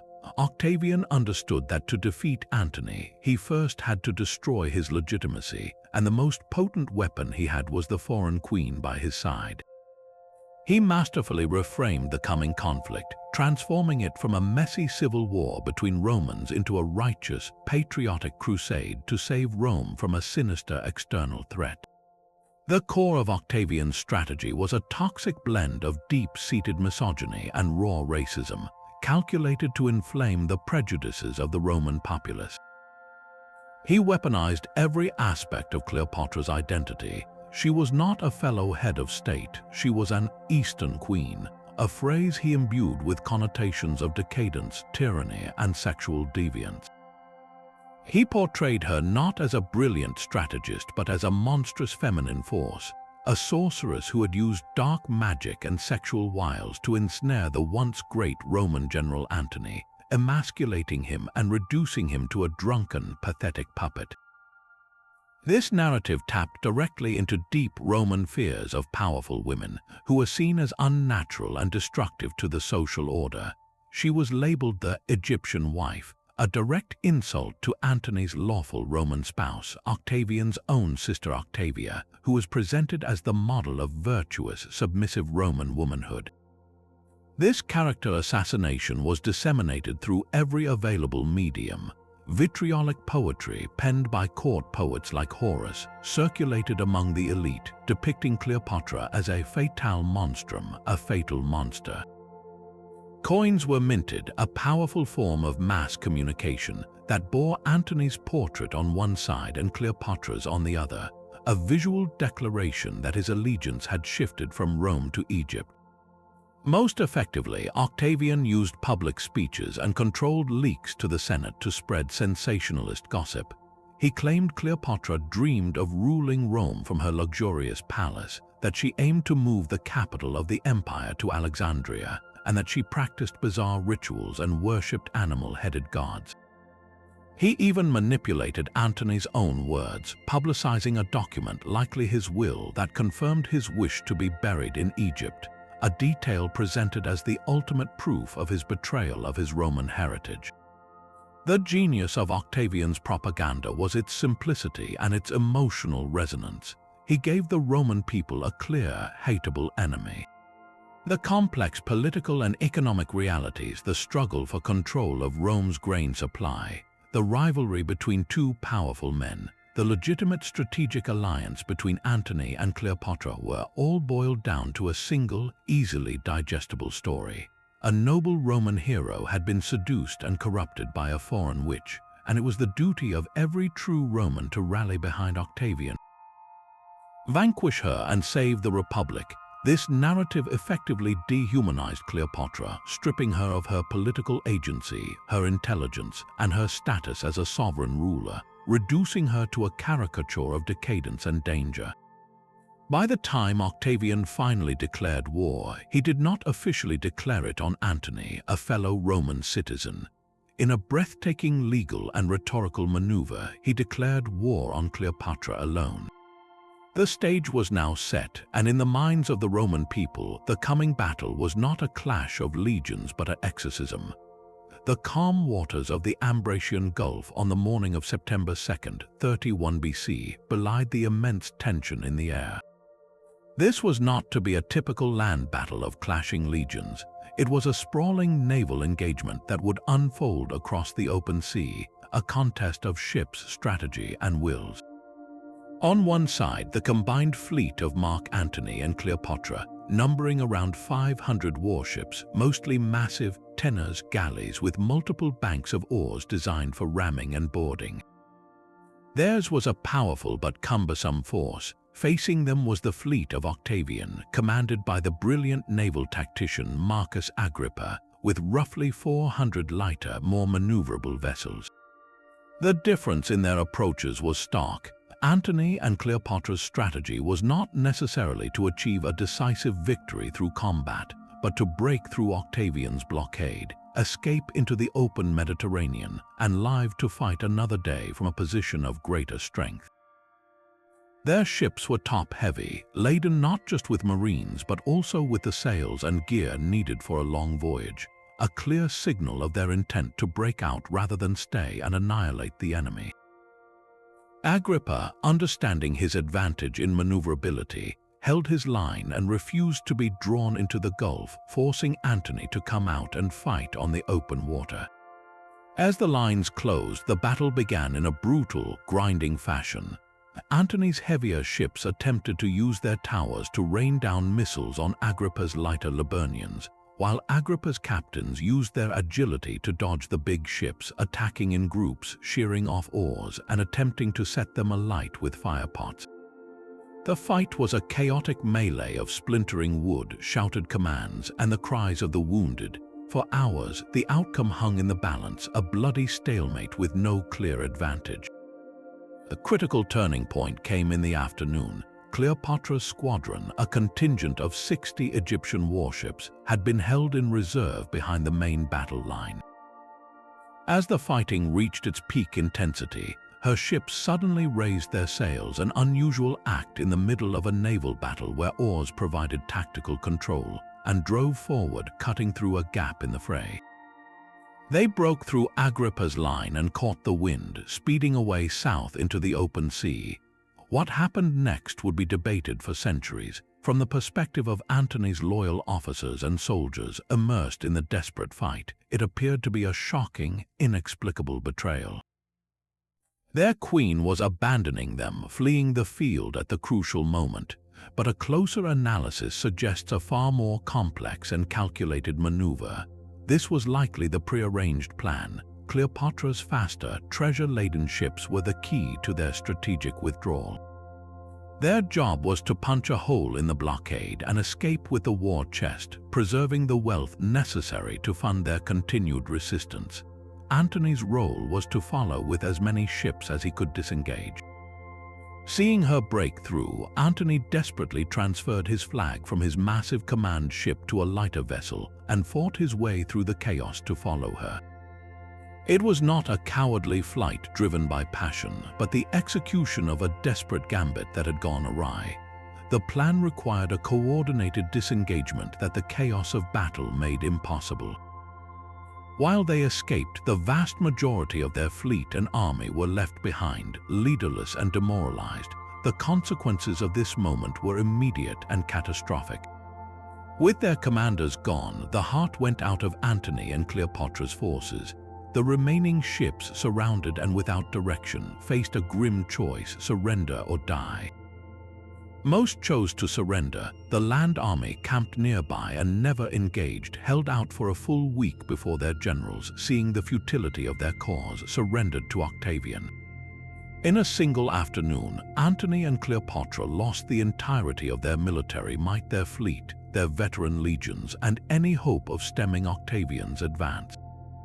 The battle was less a decisive military defeat inflicted by Agrippa's sword, and more a catastrophic psychological collapse triggered by the departure of the commanders. The news of Actium spread like wildfire across the Mediterranean, and one by one, the client kings and provinces that had sworn allegiance to Antony swiftly switched their loyalties to the victorious Octavian. The dream of a joint Eastern Empire was shattered, leaving the two architects of that dream isolated in Alexandria, surrounded by the ghost of their former power, awaiting an inevitable invasion they no longer had the means to repel. The voyage back to Egypt after Actium was not a triumphant return but a somber procession of shattered dreams.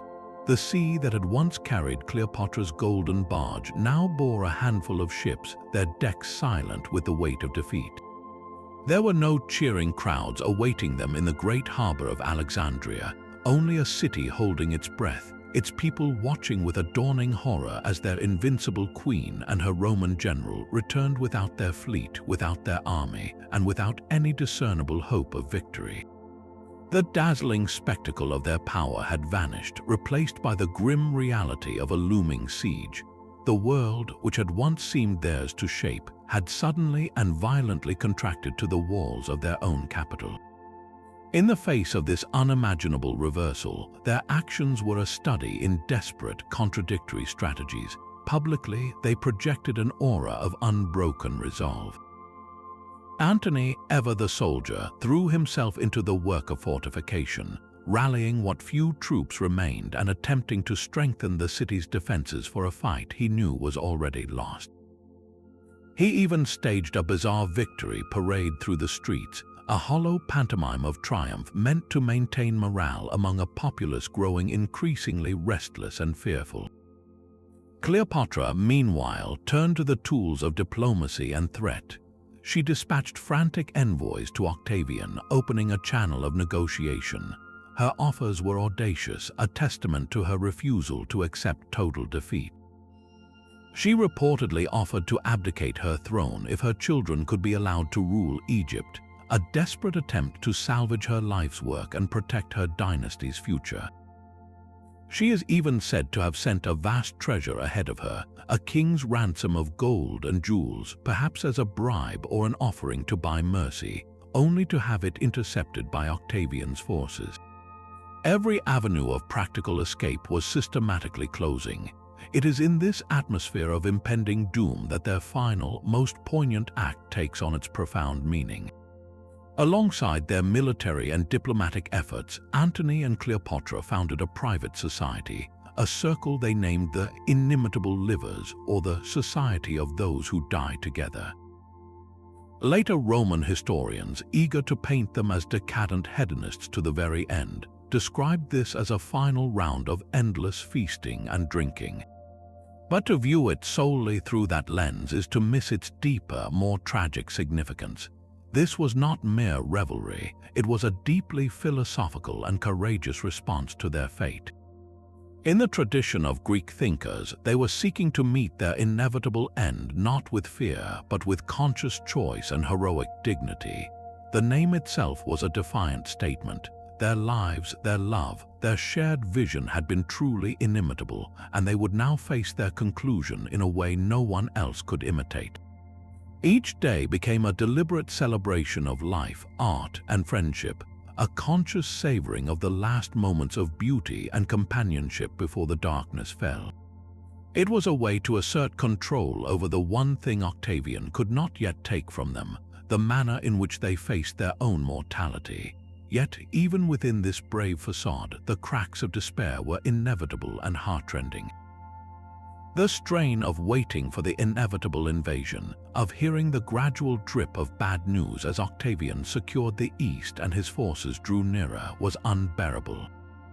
The vibrant intellectual salons of the palace grew quieter, the laughter more forced. Antony, the great general, descended into periods of deep melancholy and isolated rage, swinging between a desperate hope that he could still win a soldier's death in a final battle and the crushing realization that his legacy was in ruins.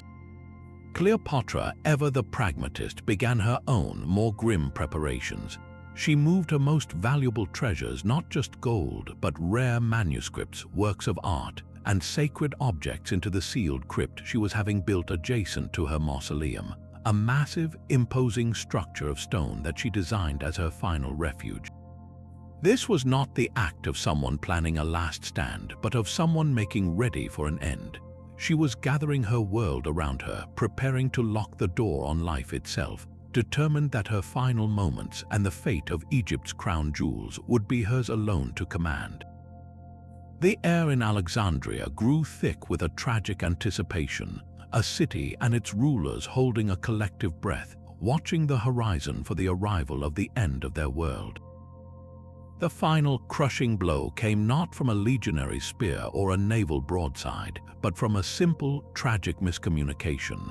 As Octavian's forces finally breached the outskirts of Alexandria, the city descended into a chaos of rumors and fear.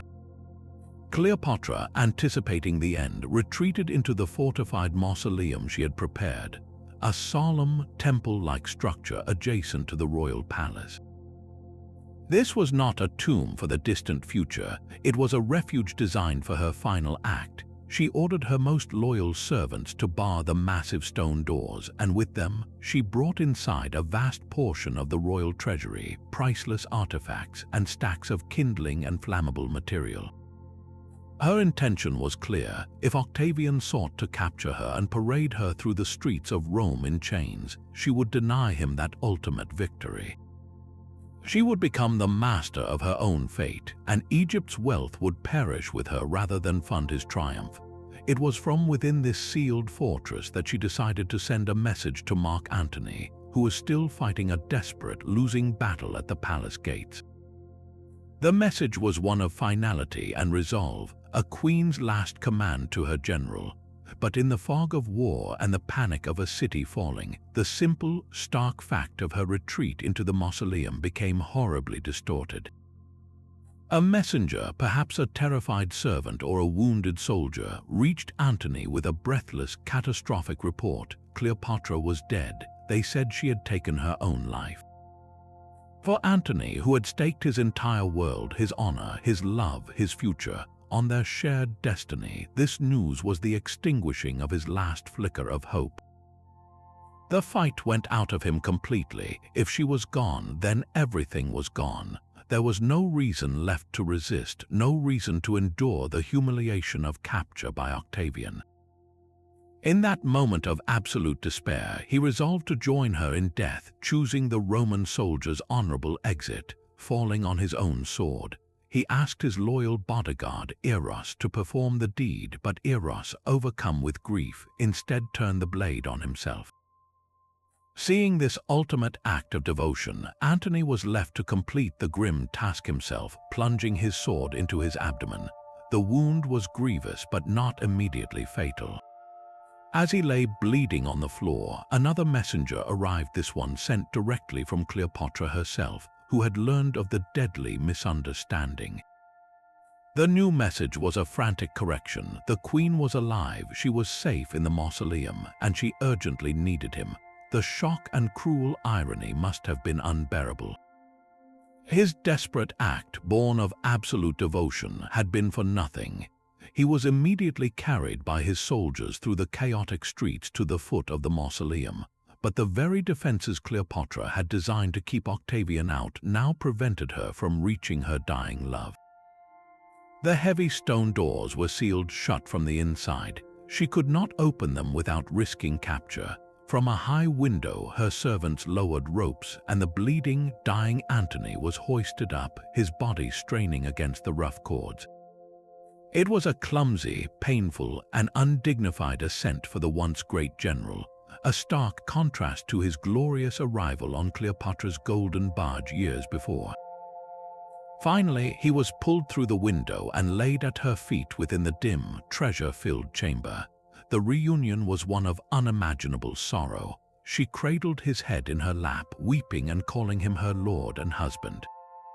With his last breaths, he reportedly begged her to seek her own safety with Octavian and to think of their children, but his final comfort was that he had died a Roman by his own hand and not by the sword of his enemy.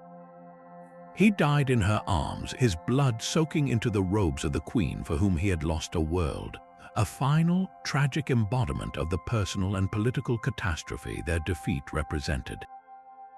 In that silent, sealed tomb, surrounded by the glittering wealth of a kingdom on the verge of extinction, Cleopatra was now completely alone, holding the body of the last man who could have protected her dreams.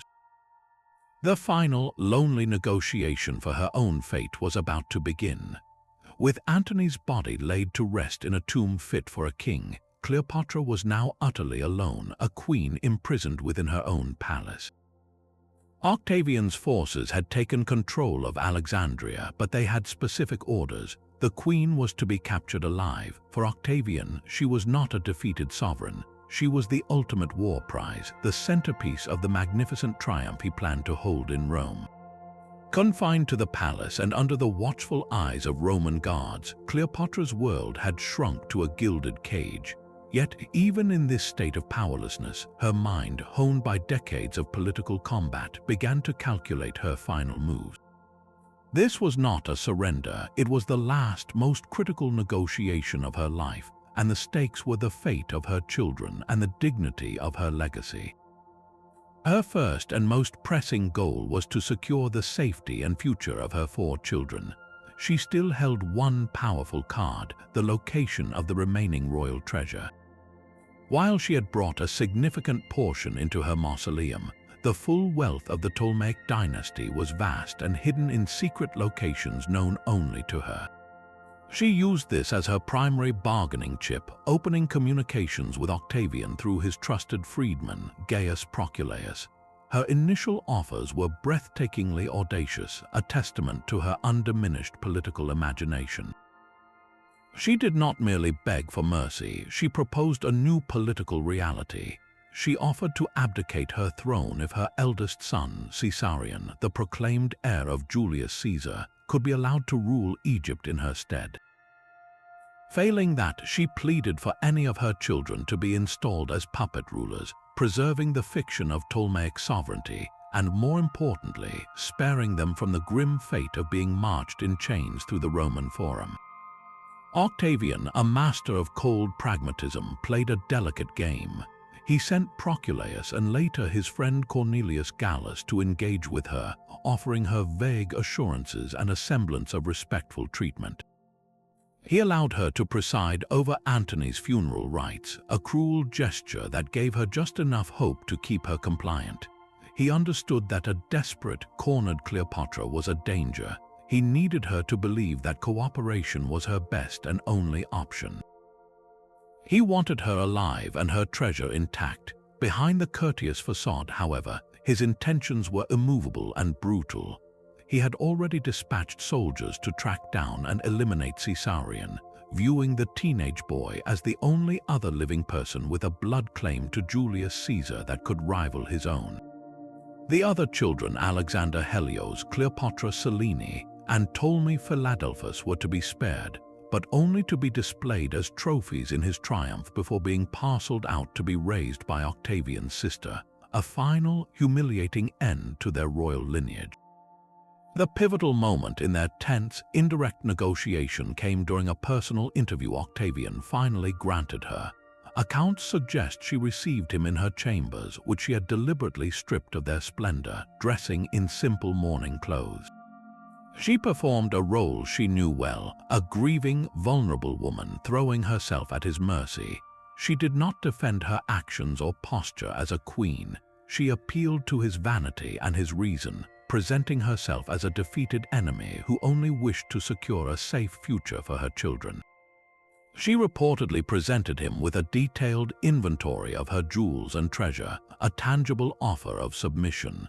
It was during this meeting that she is said to have tested his ultimate intention, perhaps asking directly what fate he had in store for her.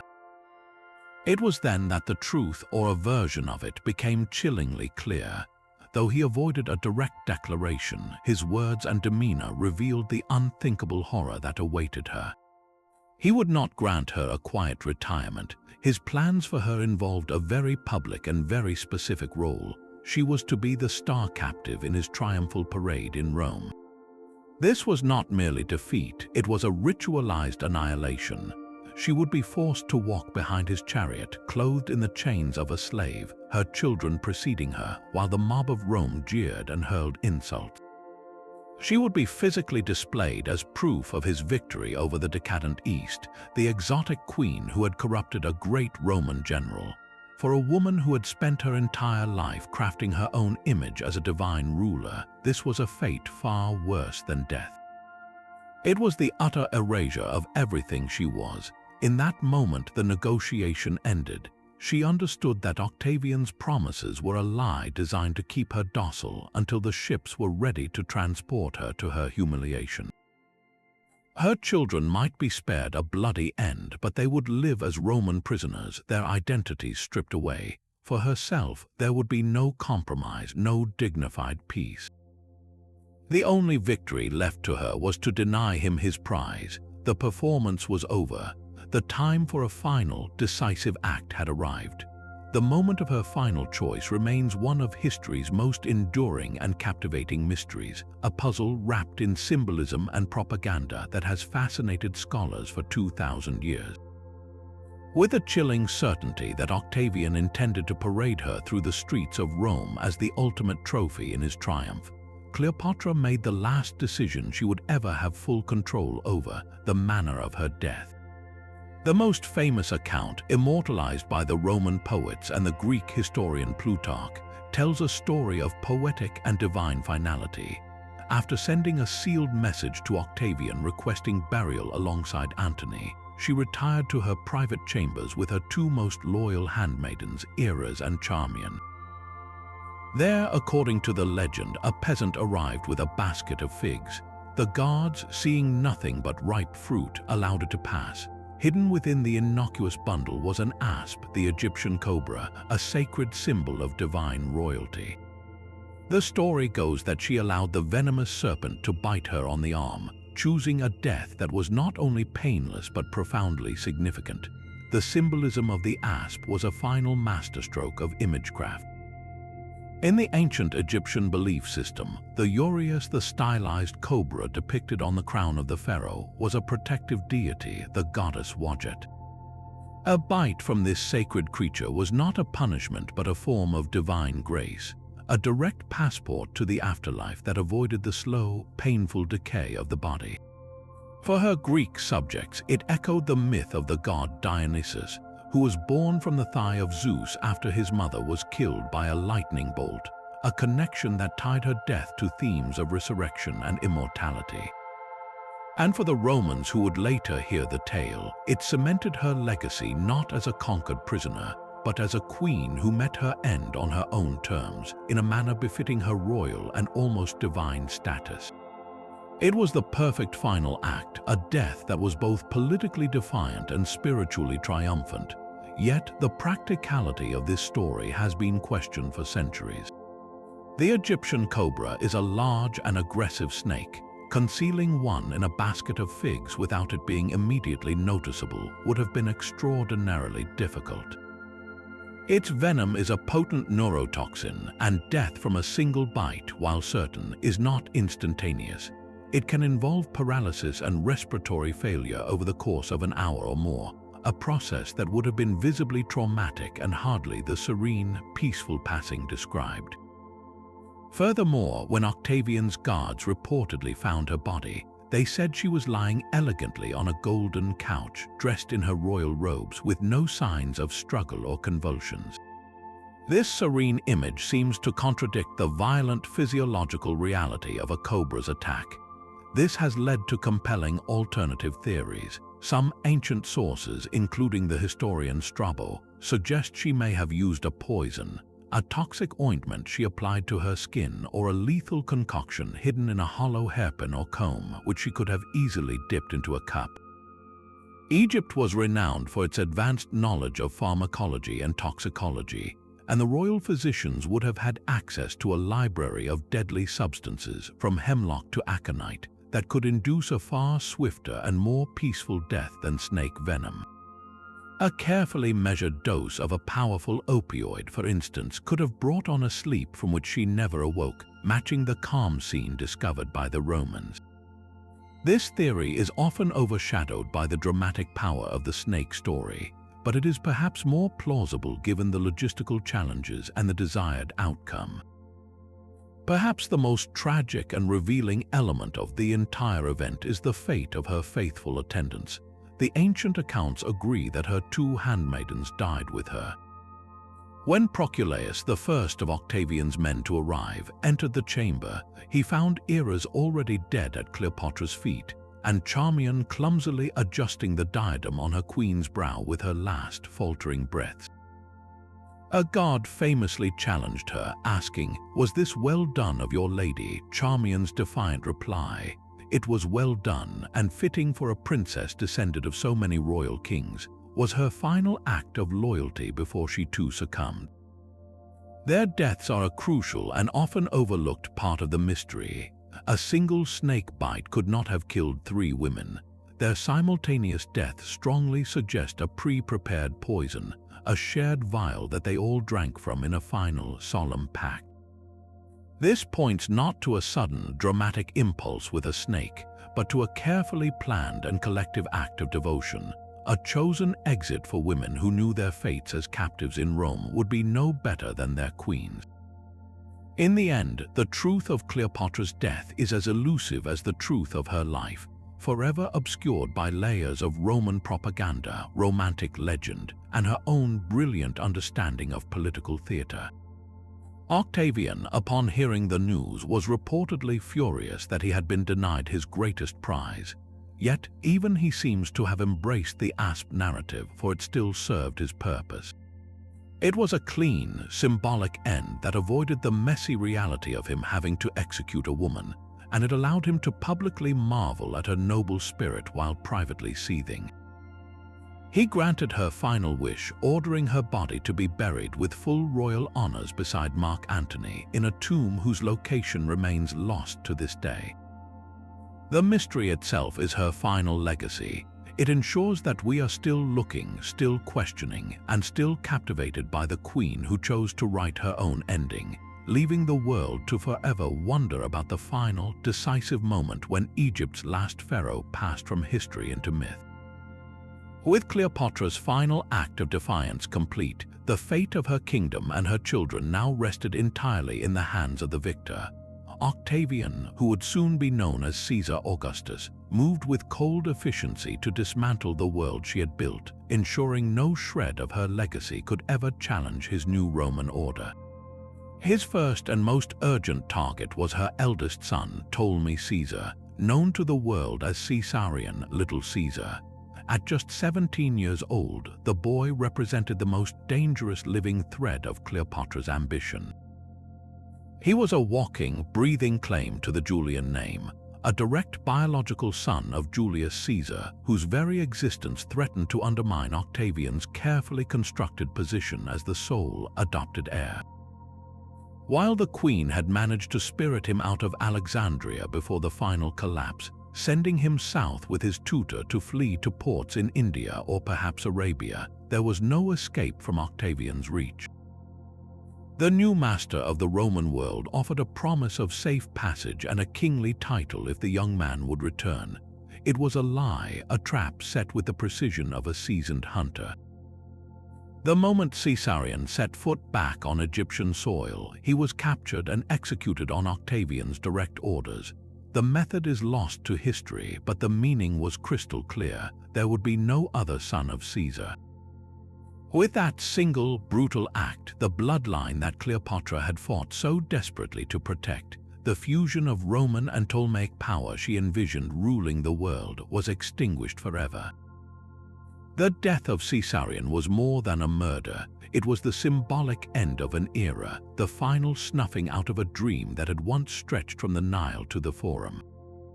Yet for Cleopatra's 3 younger children with Mark Antony, the fate ordained by Octavian was different, though no less tragic in its own way. Their names held the grand aspirations of their parents: Alexander Helios, named for the sun god, his twin sister Cleopatra Selene, named for the moon, and their younger brother Ptolemy Philadelphus. These children, too young to pose an immediate political threat, were instead destined to become living trophies, symbols of Octavian's supposed mercy and the absolute completeness of his victory. In a move of breathtaking psychological cruelty, he did not cast them into a prison or have them quietly disposed of. Instead, he entrusted them to be raised in his own household in Rome by none other than Octavia Minor, Octavian's sister and Mark Antony's humiliated, yet remarkably dignified Roman wife. This was a masterstroke of propaganda. By placing the children of his greatest rivals and the Egyptian queen who had supposedly stolen her husband into the care of the very woman they had wronged, Octavian presented himself as a magnanimous and forgiving ruler.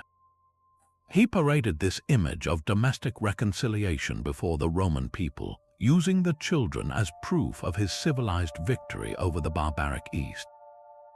For Octavia, this was an unimaginable burden, yet she shouldered it with a grace that became legendary. Despite the immense personal pain, the betrayal by Antony, the public humiliation, she accepted the 3 orphan children into her home and raised them alongside her own children by Antony and Marcellus, her son from a previous marriage. She provided them with an education, a roof over their heads, and a measure of safety within the heart of the enemy's camp. But theirs was a life of gilded captivity. They were raised not as royalty but as dependents, their every movement and association likely monitored. They were reminders of a defeated past, their very presence in Rome a constant reinforcement of Octavian's power. Their glorious cosmic names, sun, moon, and brotherly love, became bitterly ironic in the confines of a Roman villa where their future was not their own to command. They were kept alive, but their identities as the heirs of the last pharaoh were systematically erased, their destinies severed from the land of their birth. What became of the 2 boys, Alexander Helios and Ptolemy Philadelphus, is one of history's quietest, most poignant mysteries. There is no record of their lives after they walked in Octavian's triumph as young children, paraded through the streets of Rome in golden chains too heavy for them to bear. They simply vanish from the historical record. Most scholars believe they likely died young, perhaps from illness, in the years following their arrival in Italy. There were no grand conspiracies or dramatic executions noted. Their disappearance was a silent, unremarkable ending for princes who were never meant to have a future. In the grand narrative of power that Octavian was writing, they were minor footnotes, casualties of a new world order that had no room for the sons of Antony and Cleopatra. But for their sister, Cleopatra Selene, a different, more visible fate was carved out. As she came of age in Octavia's household, her value shifted from a passive trophy to a useful political pawn. To secure a volatile frontier and finally settle a long-standing conflict, Augustus, as Octavian was now known, arranged a strategic marriage for her. She was married to Juba Roman II, the scholarly Berber king of Numidia, whom Augustus had installed as the client ruler of the newly created Kingdom of Mauritania in North Africa. This was not a punishment but a calculated move. Juba was a cultured man, a writer and historian who had been raised in Rome himself after being brought there as a captive child following his own father's defeat. Together, Cleopatra Selene and Juba Roman II were sent to rule a cosmopolitan court in Caesarea, modern-day Churchill in Algeria. In a remarkable twist of fate, Cleopatra's daughter finally became a queen, ruling a kingdom that echoed the hybrid Greco-Roman Africa culture of her mother's Alexandria. She and Juba appear to have ruled wisely and well, fostering arts and commerce and minting coins that proudly bore her image, sometimes alongside that of the Egyptian goddess Isis, a clear and daring nod to her maternal heritage. She named her only son Ptolemy, a powerful reclamation of her dynastic name, and for a brief moment it seemed a shard of Cleopatra's legacy might endure in this North African court. But even this line was not to last. Their son, Ptolemy of Mauritania, was eventually summoned to Rome by his cousin, the Emperor Caligula, and executed during the latter's reign of terror. With his death, the final living link to the Ptolemies of Egypt was severed. The children of Cleopatra, from the executed heir to the vanished princes to the queen in a foreign land, found their stories fading from the grand stage of history, their lives a quiet epilogue to their mother's thunderous drama. They were the last echoes of a dynasty that had lasted 3 centuries, their fates a testament to the ruthless efficiency of Rome and the tragic finality of Actium. Her legacy, however, was never hers to control. In the immediate aftermath of her death, the victors began to write her story. Octavian, now Augustus, the first emperor of Rome, needed to justify his civil war and his acquisition of Egypt as a personal imperial province. To do this, he and his supporters launched a propaganda campaign of breathtaking effectiveness, systematically transforming a complex, brilliant sovereign into a simplistic caricature. The narrative they crafted was not one of political rivalry, but of moral corruption. Cleopatra was repackaged for the Roman people not as a strategic genius who nearly altered the course of history, but as a devious Eastern seductress, a sorceress who had used dark magic and sexual wiles to ensnare the noble Roman general Mark Antony, leading him away from his duty and into decadence. This image of the exotic, dangerous temptress served a crucial political purpose. It allowed Octavian to frame his victory not as a conquest over a fellow Roman, but as a heroic salvation of Rome from a foreign menace. This version of Cleopatra, cemented by Roman poets like Horace and Virgil, would echo through the centuries, proving far more enduring and accessible than the complex truth. For nearly 2,000 years, this Roman caricature dominated the Western imagination, obscuring the formidable ruler beneath the layers of myth. It wasn't until the 19th and 20th centuries, with the decipherment of the Rosetta Stone and the advancement of Egyptology, that scholars could begin to look past the Roman sources and examine the historical record from within Egypt itself. Administrative papyri, temple inscriptions, and coinage began to tell a different story, one not of a wanton queen but of a capable administrator. The evidence reveals a ruler deeply involved in the minutiae of governance, personally authorizing tax exemptions during lean years to prevent hardship, carefully monitoring the vital Nile flood levels that dictated agricultural success, and overseeing the complex bureaucracy that managed Egypt's immense grain production, the very commodity that fed Rome itself. This was not a distracted monarch lost in romance. This was a hands-on CEO of the ancient world's wealthiest nation, ensuring its economic engine continued to hum, even as the political winds shifted violently around her. Perhaps her most profound and overlooked legacy lies in her revolutionary approach to kingship itself.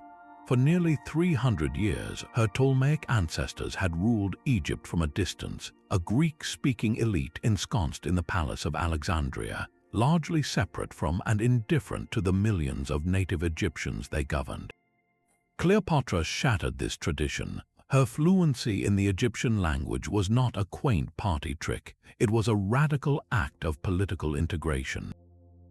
By speaking directly to her people in their own tongue, participating in their ancient religious ceremonies as the reincarnation of the goddess Isis, and presenting her son Caesarion as a living god in the pharaonic tradition, she accomplished what none of her predecessors had. She forged a genuine, powerful connection with the Egyptian populace. She became the first Ptolemy to be truly embraced as a pharaoh, a divine ruler who belonged to the two lands. This masterful blending of Greek and Egyptian identity created a period of remarkable internal stability, allowing her to focus on external threats. In a very real sense, she was the first ruler to truly unite the two halves of her kingdom, a feat of cultural diplomacy that secured the loyalty of her subjects until the very end. This is precisely why she endures as a potent and timeless feminist icon. In a world where power was overwhelmingly masculine and women were often relegated to the role of political pawns in marriage alliances, Cleopatra seized control of her own narrative with both hands. She did not rule through a husband or a son, but alongside them, always as the senior partner. She negotiated as an equal with the most powerful men of her age, not by appealing to their chivalry, but by engaging their intellect and matching their ambition. Her story is one of agency in a time of extreme constraint, a testament to what a formidable intellect and indomitable will could achieve, even when the entire system was stacked against her. She wielded her education, her multilingualism, and her deep cultural understanding as skillfully as any general wielded a sword, navigating a toxic web of familial betrayal, Roman imperialism, and patriarchal expectation to maintain her throne and her kingdom's independence for 22 years.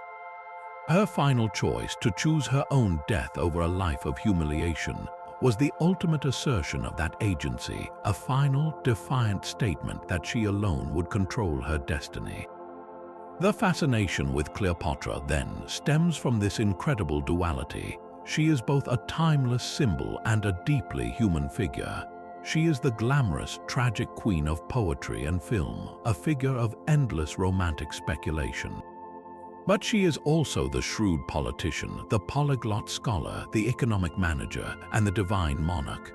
We are drawn to the gap between the myth and the reality, to the challenge of uncovering the woman beneath the legend. Her life forces us to question how history is written, by whom, and for what purpose. It challenges our assumptions about power, gender, and leadership.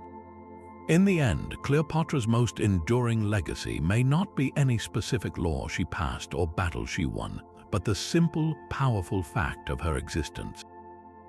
She remains a permanent reminder that behind the simplifying brushstrokes of propaganda, history is always more complex, more surprising, and far more interesting than the victors would have us believe. She continues to captivate because, in many ways, she represents the ultimate what if, a glimpse of a road not taken, where a brilliant woman's vision for a blended Greco-Egyptian world very nearly changed everything. So what are we left with when the dust of 2 millennia settles? The story of Cleopatra's reign is not a simple tragedy of a doomed queen, nor is it the romantic epic Hollywood often sells us. It is instead a profound lesson in the complexities of power, the weight of legacy, and the cruel hand of circumstance. Her 22-year rule stands as a masterclass in political survival against impossible odds. She was a monarch who inherited a kingdom drowning in debt and threatened by an expanding superpower, and through sheer intellectual force, linguistic brilliance, and strategic daring, she not only kept it afloat but expanded its influence, securing its sovereignty for one last glorious generation. She was a philologist, a naval logistician, an economist who managed the breadbasket of the Mediterranean, and a theologian who mastered the art of divine kingship. To reduce this multifaceted ruler to a single dimension, to just a seductress or a tragic lover, is to commit a grave injustice against history itself. Her ultimate defeat was not a failure of her leadership, but a convergence of tragic and uncontrollable factors. The death of Julius Caesar removed her most powerful ally and plunged the Roman world into a chaos that ultimately produced a rival of cold, calculating, and unparalleled effectiveness in Octavian. The misfortune of Antony's failed Parthian campaign shattered their military might and provided Octavian with the perfect propaganda tool. And finally, the simple, brutal efficiency of the Roman war machine, honed by centuries of conquest, proved an unstoppable force. She was outmaneuvered not because she was unskilled, but because her opponent played a different game entirely, one of information warfare and ruthless realpolitik, where her strengths in diplomacy and cultural intelligence were ultimately neutralized by sheer military and rhetorical force. The loss of Cleopatra and the annexation of Egypt by Rome marked a definitive end of an era, a tectonic shift in the ancient world's balance of power. With Egypt became Rome's personal imperial province, its unimaginable grain wealth now directly fed the city's populace, securing Octavian's power and financing the new Roman Empire. The independent Hellenistic world of Alexander's successors, a vibrant tapestry of competing kingdoms and cultures, was finally and completely swallowed by the Roman eagle. The great library of Alexandria, that beacon of knowledge she so championed, would eventually fade away. The voice of a powerful female sovereign, one who ruled in her own right and negotiated as an equal with Rome, was silenced for centuries.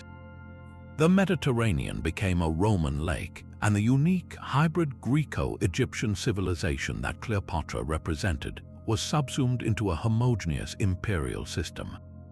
This is why her story matters so deeply today. It reminds us to look beyond the simplified narratives crafted by the victors.